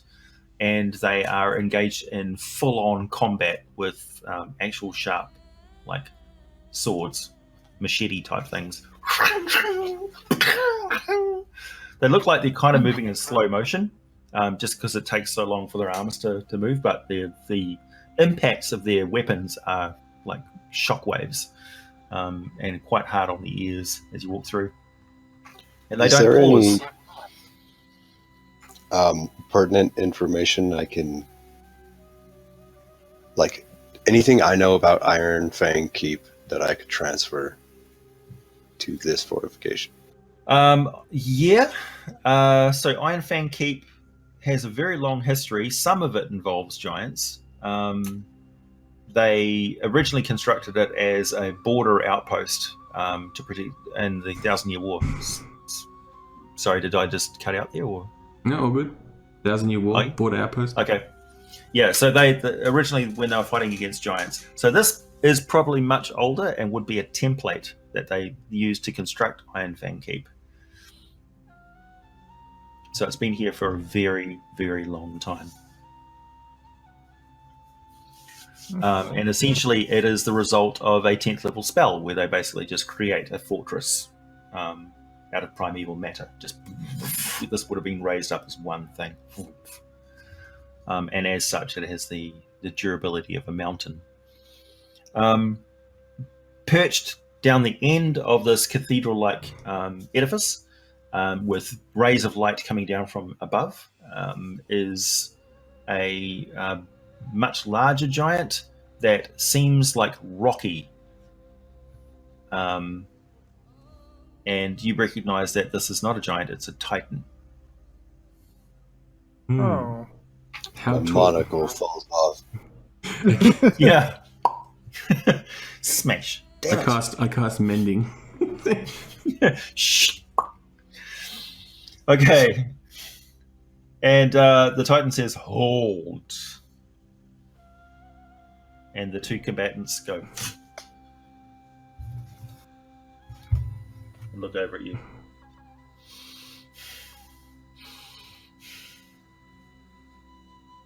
All right, Gear, do your thing. You brought us here.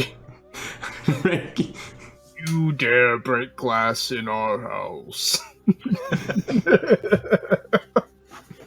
So Gear sweeps his waistcoat back and pulls out a gift and goes forward and gives it to an underling who takes it, looks at it, nods,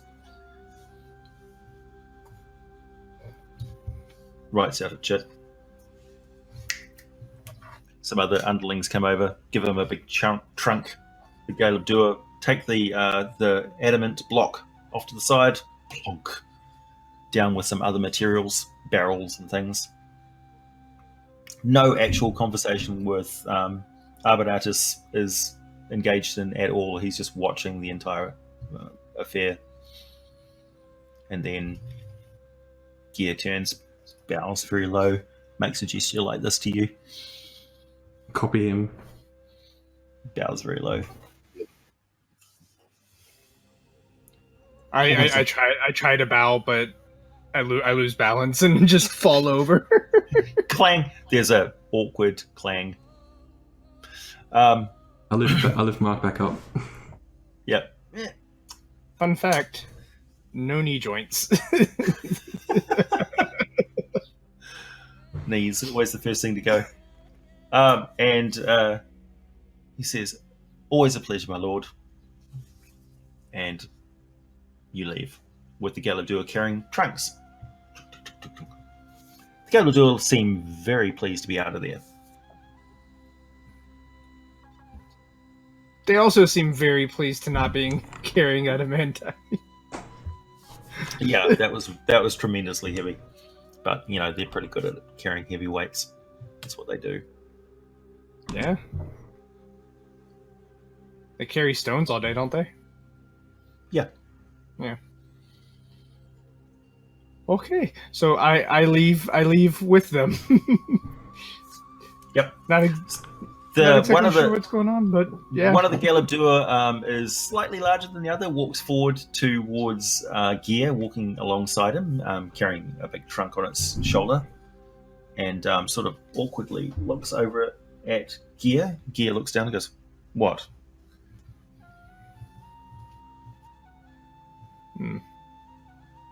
Nobody said we'd be going there. Well, yes, well, the Brothers of Cert is the best place to sell adamant in the City of Brass, no questions asked. The Brothers of Cert.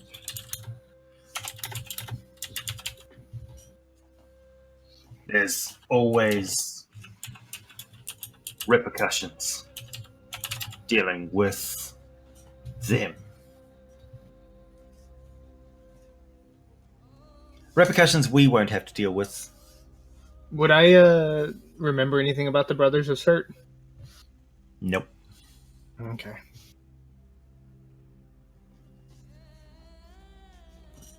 Some things you just discover. Sometimes it feels like my life is just reverberating repercussions. Yep. It's what makes the multiverse turn. Law. Well, Okay. actually, no, that would be Mechanus, but... So, the Brothers Speaking of of Mechanus, the Motron. Right. So, as you're passing back out through the gates again, the fire giants at the side look at the crates going by. Just staring at you.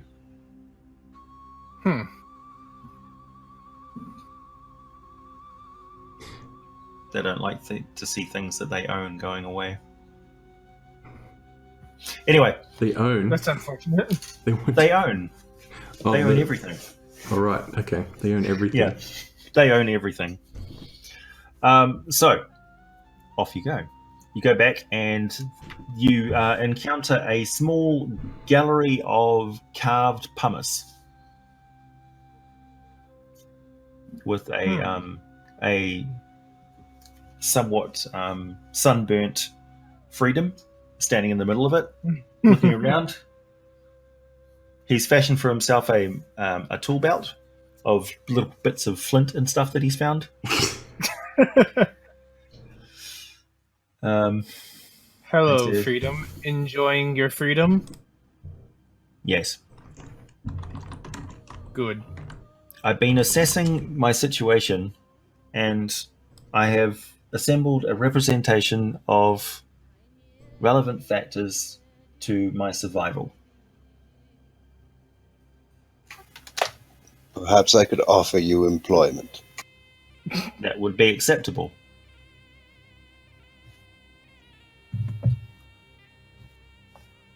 How Excellent. would he be on our ship, though? It does not provide oxygen. I do not require oxygen.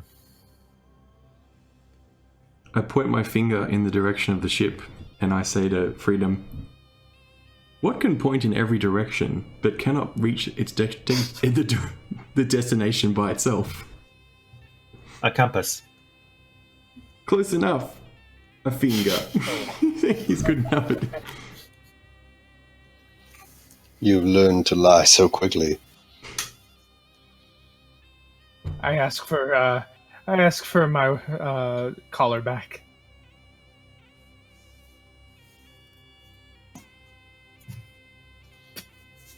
And I will wait until we're in a cooler place to resummon. Sure. So, you head back into the City of Brass, heading straight back to the compound, and you come across a bunch of gargoyles midway who sort of land and look like they're spoiling to cause some trouble with you. Greetings. Please step aside. We have places to be. They don't recognize you as a living being worthy of talking to. Do they say that? You're not the right material. What are these gargoyles made out of? Rocky stuff. Just normal rock gargoyles? Yeah. Look, we need to get back to Pasha Ubla. Please step aside. One of them throws a bolt of fire at you. I dodge it. Okay. Give me an initiative check, guys. Oh no!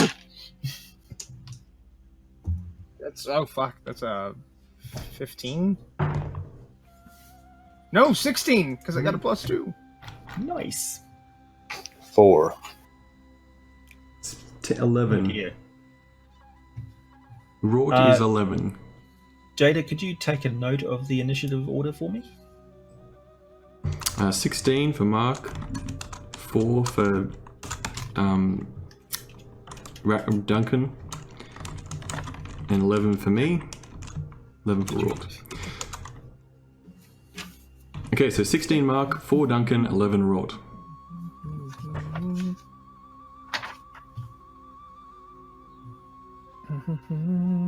So you're my official initiative counter. The gargoyles get 7. 7, okay. So they get a surprise round on you. Do we roll for freedom as well? Oh yeah, do so. Or, Freedom got a 6.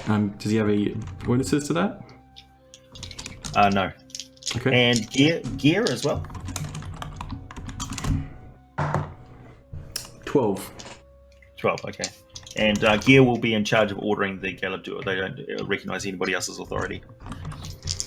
Okay, so it's Mark, Gear, Wrought, Freedom, Duncan. Yep. So Mark, Gear, Gang. Where did I write gang? Gargoyles. So Mark, Gear, Wrought, Gargoyles, Freedom, Duncan. Okay. Freedom. I'll post it in the Discord. Okay. So the gargoyles, one of them throws a bolt of fire at Mark. What's your arm class, Mark? 17. It misses. Thank goodness for that. The armor or the bracers that I re-got. So it's your go as you notice that the rest of them think that's a great idea. They're all determined to hit you with fire, and combat is about to ensue. You recognize this and you get first on the initiative. Oh, wonderful. Let's see. is anyone what else a- wearing their environment suit? Yeah, did you happen to put on your leather suit full of oil? I believe I did. I remember saying that last game. You did get extensive modifications to your body. I mean, I would have put it back on. Don't want to Okay. go outside naked. Sure. Okay, I'm going to see that they are starting to cast stuff on us. And I am going to... Oh...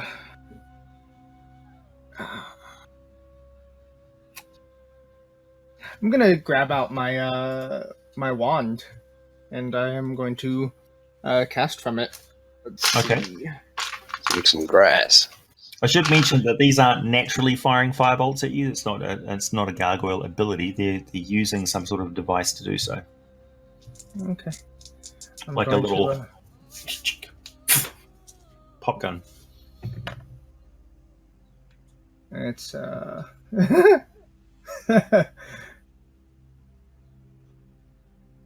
okay. 89. So 1 second, I've just gotta roll a d4. What are you actually doing? I'm using my Wand of Wonders. Okay. That is... how many of them are there? There's 6. So I point at the middle one, and 20 gems each worth 1 gold piece, shoot out from the wand and spray at that one in the middle, taking 20 points of damage. That would be bludgeoning damage, yeah, from a non-magical. Yes. Okay. It takes half that. All right.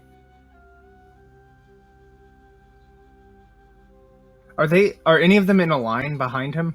No, they're spread out, like Okay. a gang of youths who are messing with you. It's too bad we don't have any adamantine weapons. Yeah, that may possibly be why they were so interested in you in the first place. And then I'd back around the corner. Because creatures that are only truly damaged by adamantine weapons would want to know when a large amount of it has come into the vicinity. So, get an inspiration point for figuring that out. Can I go around a corner and be unseen from them, or is there nothing near me? You would pretty much need to retreat entirely from the combat area to do so. Okay. You're on a sort of a thoroughfare. All right, and that is my turn. Okay. So next up we have Gear, who orders the Galabdur to protect. It's like circle, and they go into a wagon. He starts circling it, and he goes in the middle with the boxes and starts rummaging in a satchel to the side of him. So that's his turn. Wargo? Wrought. Sorry. Well, wrought. I misspelled it. Anyway, so Ward's going to he's going to pull out his longsword, or he's going to pull out his shield first, strap that onto his arm, and draw his sword and get ready. He's going to move into a tactful position. Maybe like tactful. Yeah. So politely move. Yeah, tactful position. Polite position. Okay, he's going to ready, and that's the end of his turn as he gets ready. Oh, he's going to cast Shield of Fate on himself. Could you, at your nearest convenience, piss off? No. He's going to cast Shield of Faith on himself, and that's end his turn. Okay. Nice. Are you positioning yourself in front of anybody in a protective way, or just generally? Just getting ready for when they're going to attack. Okay. Gargoyles. Oh, okay, so that's them. Nice. Okay, so they open fire. All right.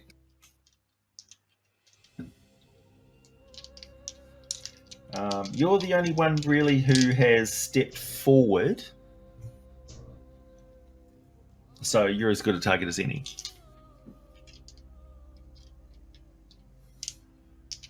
What's your armor class? 21. Oh. With the shield and the Shield of Faith. Shit, okay. So, let's see, they've got a +4 in general. Are you in any way resistant to fire? With that gemstone, yes. I am. Yeah. He's got a half damage to fire because of my transmuter stone. None of them comes anywhere close to hitting you. They go. Are these throw sorry? The popguns aside. Are these firebolts or are these fireballs? Like what spell is? Okay. Bolts. Jesus, no, they're not fireballs.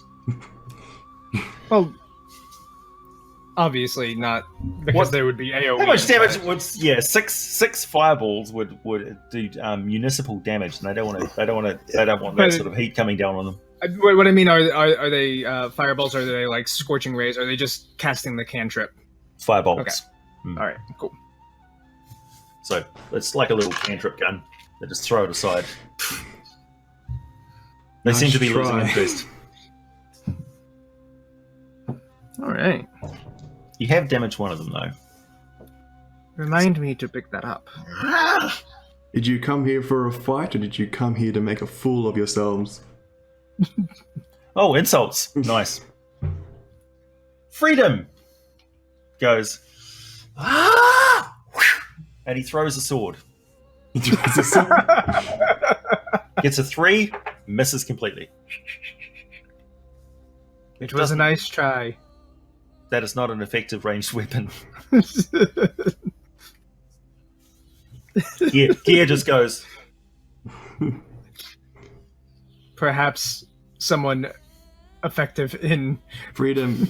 In the future, Weaponry we will should discuss how to combat these creatures, but for now, just try to survive. Duncan. he adapted not that well. I'm going to see if hypnotic pattern works on them.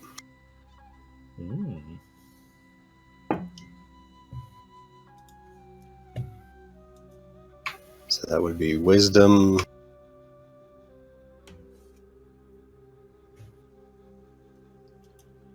DC 14.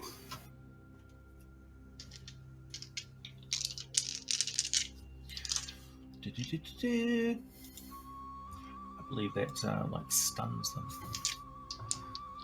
Wisdom +0. Ooh. That's 1 make. 2. So 2 of them are okay. The rest of them are like, ah. Excellent. So we only have to take out these 2, and then we can get the fuck out of here. Well, luckily the one that you damaged is one of the ones that fell victim to it, and all of the rest of them seem disinterested in actually fighting you. They're literally just messing with you, like they're causing vandalism because they thought you were just robots. They consider the Scalabdura to be sub gargoyle. Are you finished? I would like to take one for interrogation to be sure. Oh no.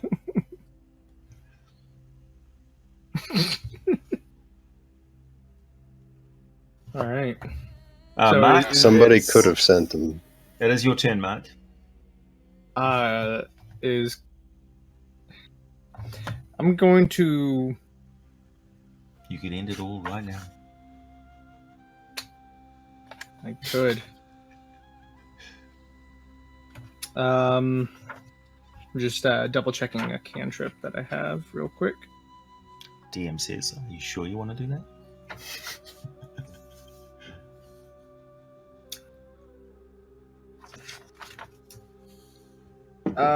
Yeah.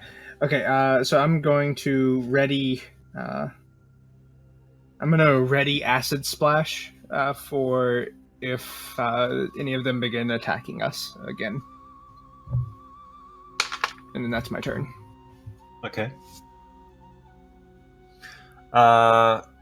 Gear remains where he is, defensive. He's taken out a scroll and he's looking around, trying to ascertain whether it's worth wasting it or not. Rort, what are you going to do? Rort's going to regain a bit of his gambling spirit, and you just bear in mind you just had like a literal firestorm go past you. Do they look like they're backing off now, or is it going to be just like... They have thrown their weapons aside, and then a lot of them have been... Whoa, as Duncan threw up a spell of some kind, which he found to be dazzling. I'm just gonna stall and just look back and say, what are we doing here? What's the plan? Gear says, well, if you're asking me, I say we just... I think we've put on a significant... Let's just stop fighting. Can we just run past them? They may just move on. Move on! I would discontinue fighting. I mean, I'd activate my Ironstone and ask him in Jotun, like, who sent you? Who sent us?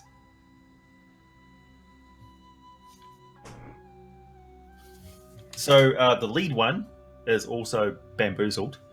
The two that are left behind go like looking around at the others like, why aren't they doing anything? Why aren't they saying anything? These are the guys that usually go, yeah! They're a little bit lost. They're a little bit lost when it's actually up to them to say something. I'll drop the spell. End my concentration on the dazzling. Yeah. They shake their heads. Blah. They go, yeah! And fly off. All right, let's go. Is there gun still on the ground? Do those Yeah. fly? They left all their little pop guns behind. I take that 20 gold worth of gems and I pocket it. It's like rhinestones. No, it's gold each. It's decently valuable. Do these? I pick up all these little pistol gun things. Yeah. I show them to Gear and say, do these come from anywhere in particular in the Brass City? He looks at them and says, anybody can build these. Hmm. They're the equivalent of a big lighter. Okay. Let's take them anyway. You don't know when you need fire. I don't think they work outside of the plane of fire. Because they have no fuel source. They have no fuel source. I'll just pocket them just for now, just to see if I can do something with them later on. It would be so much easier to build things, constructs and such, if I just used the resources that were available on the plane itself. But I build things to be transportable off-world. Much more expensive. Otherwise, I could build little things like this. Pity. Interesting.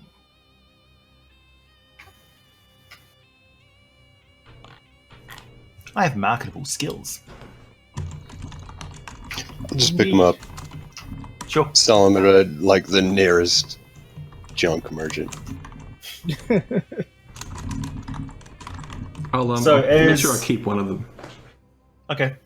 So you're moving back through, you get into the crowd, and you attract the curiosity of a dragon, which is looking in your general direction. Just So every day there's- with this shit, man.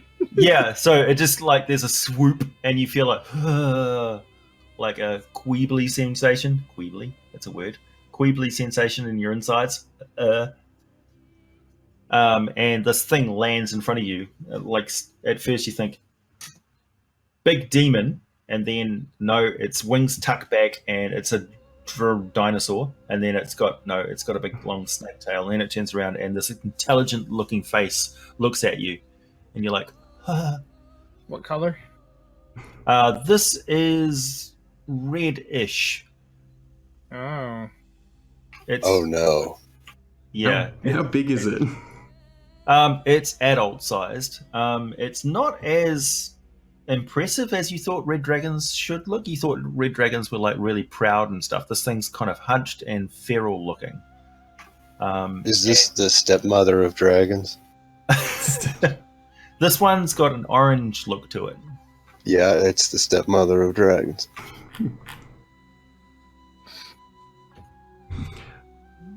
Are we in your way, mighty draconic being?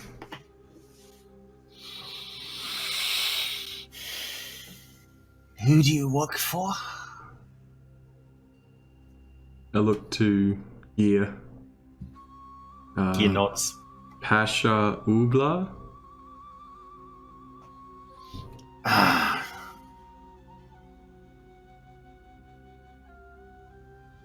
What do you have in your cases?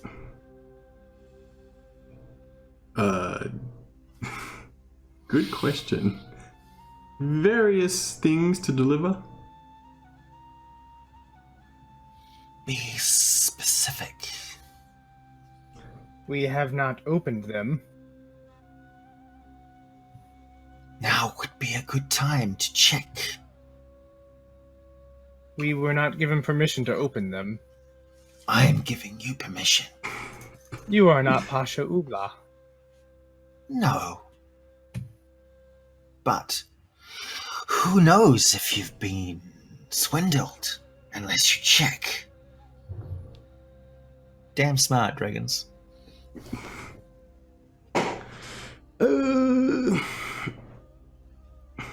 I look to Gear. They could be right. We could have been swindled. Oh, We should check. No. He's smart. He's You not wise, meddle guys. in affairs beyond you, dragon. oh no. Caution.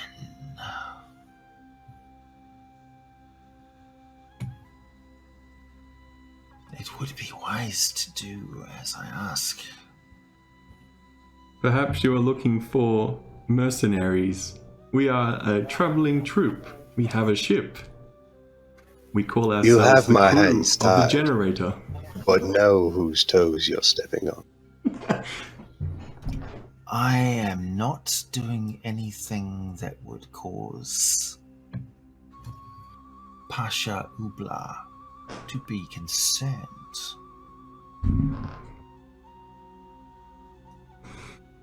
I see.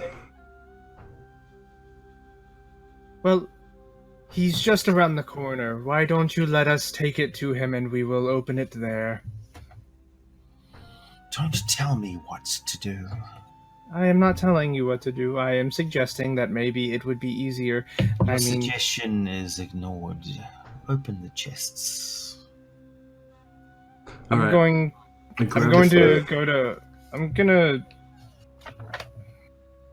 Hold on. Let me double check something. I'm gonna get the lightest chest that I can find. Mm-hmm. And is it openable or is it locked? What's your strength? 17. Yeah. Okay. So you go. Yeah. Plonk. The Galabdua goes. Okay. Looks And over then- at Gear. Gear is like reading a book, really, like intently. Is it Do one I of know- Duncan's? It's a Mills and Boons book. Oh. Okay, and then I'm going to get my crowbar and Jimmy open the crate. Okay. It's a chest. It's an Oh, is it? actual chest. Yeah. All right, I'm going to Jimmy open it anyway, just for show. So you want Paching. strength check, please. That's Give me advantage with crowbar. pretty good. 14 or 17. Okay, so that's like a 20. Yep. 20 so straight 20. The bolt goes clink, and you take off the thing and open it up, and it is full of crystals, and there's a spool of wire that looks to be like some sort of pure copper. Ah, yes. Our spool of copper. Very important to Warforged. It looks like a spool of copper. Exactly. It's actually very, very fine tubing for your alchemical circuitry. Is this The to dragon your looks- pleasing? Is it all like this? Yes. Do we? I look at everyone here. Do we look like we require anything other than this? I don't know what you look like. You're very. Oh, that is so unfortunate that you are blind. Yeah. Are you sure you want to say that? Yes. I step away. Yeah. We're Okay. like a little. What's your armor class? 17, but Okay. Give me a reflex save. all right.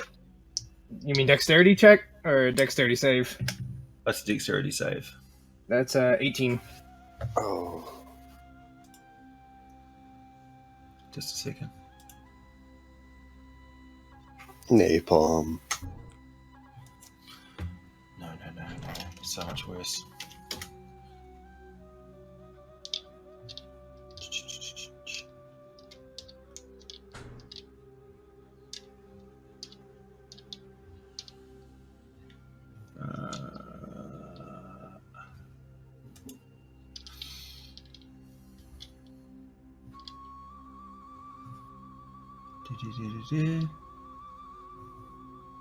Oh, there it is.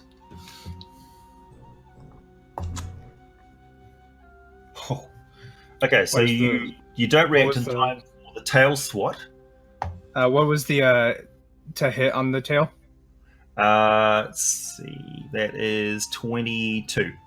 Then I'm gonna use shield and make my AC 23 Okay, as a reaction. nice. So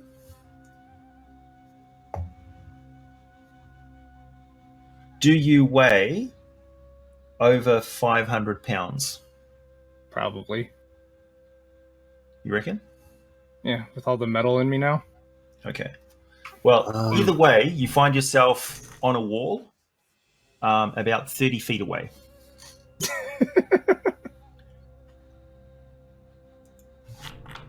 Duncan only weighs 300.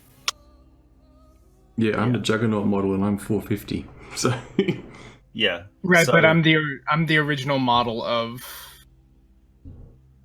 this. So it's all like Bryce, for a second. Mhm. Consider that this dragon is like a challenge rating 17. yeah. No, I completely understand that. You're surrounded by canals and stuff. Basically, I was determining whether it swatted you into lava or not. Right. What happened is it went with its tail, and you went into the side of a building and peeled off like a banana peel and landed on the ground. Right. No, I was just arguing the weight thing. I wasn't arguing whether or not that happened. How much Just- damage did I take? None. Oh. Dang it.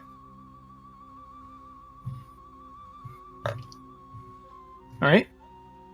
You just be gone from my presence, sort of thing. Alright. So I stand back up, Yeah. dust off my robes. There's a hole in my oil suit now. Yeah, it's like. Also, there's masonry falling down like a dust behind you. Tunk, tunk. I Uh, was just making an observation. Gear is reading his book upside down. He's like, "Fuh." It was quite a resounding slap. Various other individuals on the street have looked around. so there's other people passing us by. Like, Oh yeah. Everybody's making a big wide wheel around you. okay. I say, well, we best be on our way back to Pasha or Blue now. or Blur, you know him. So if you need us, we'll be there, and we're sure to help you. Remember the generator Warforged. We're fit for purpose. And we can see. 69. I won't be requiring your services, not with the mouthy one.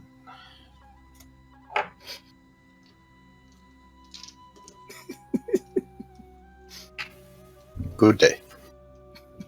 Good day. I take Gear's book. Deep bow. Take Gear's book out of his hand and then write it and put it back into his hand. He's like,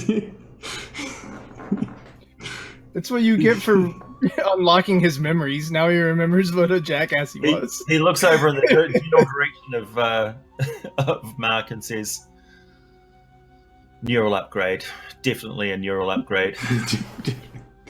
Maybe a wisdom upgrade. No, definitely charisma. Definitely charisma. Okay, what is your wisdom score anyway? My wisdom score is 12. Yeah, no. that would be sufficient not to insult dragons. I So believe so. definitely a charisma issue.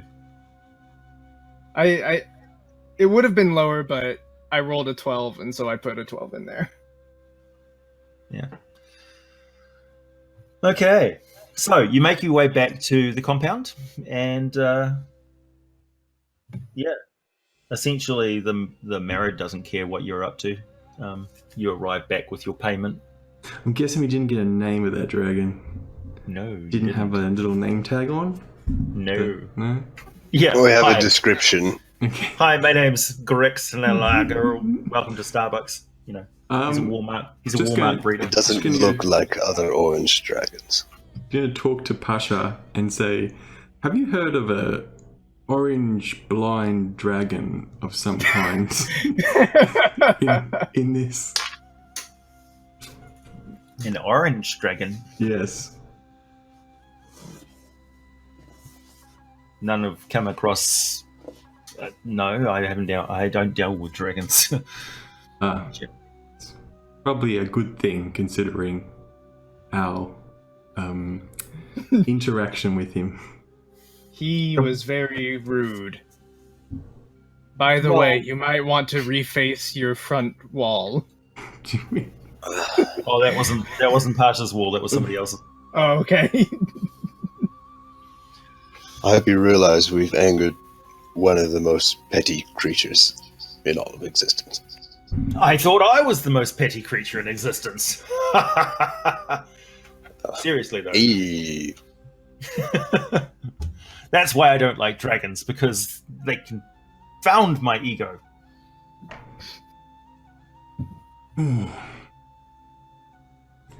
Maybe it'd best Also, go to another plane of bite. existence. Also, I can't avoid spitting.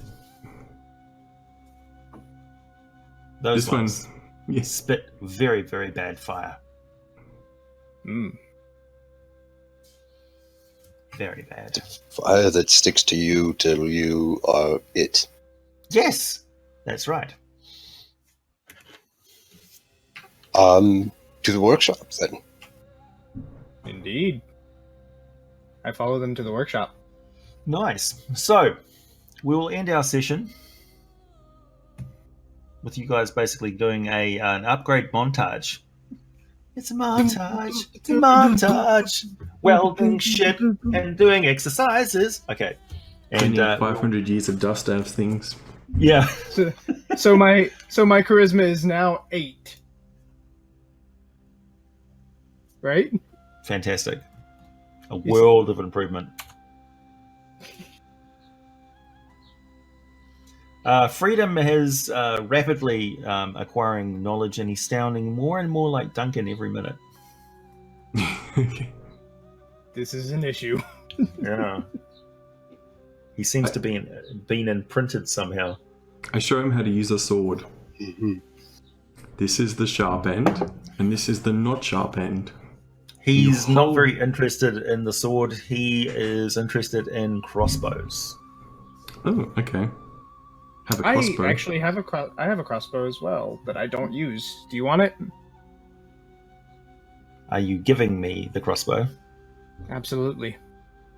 Then yes.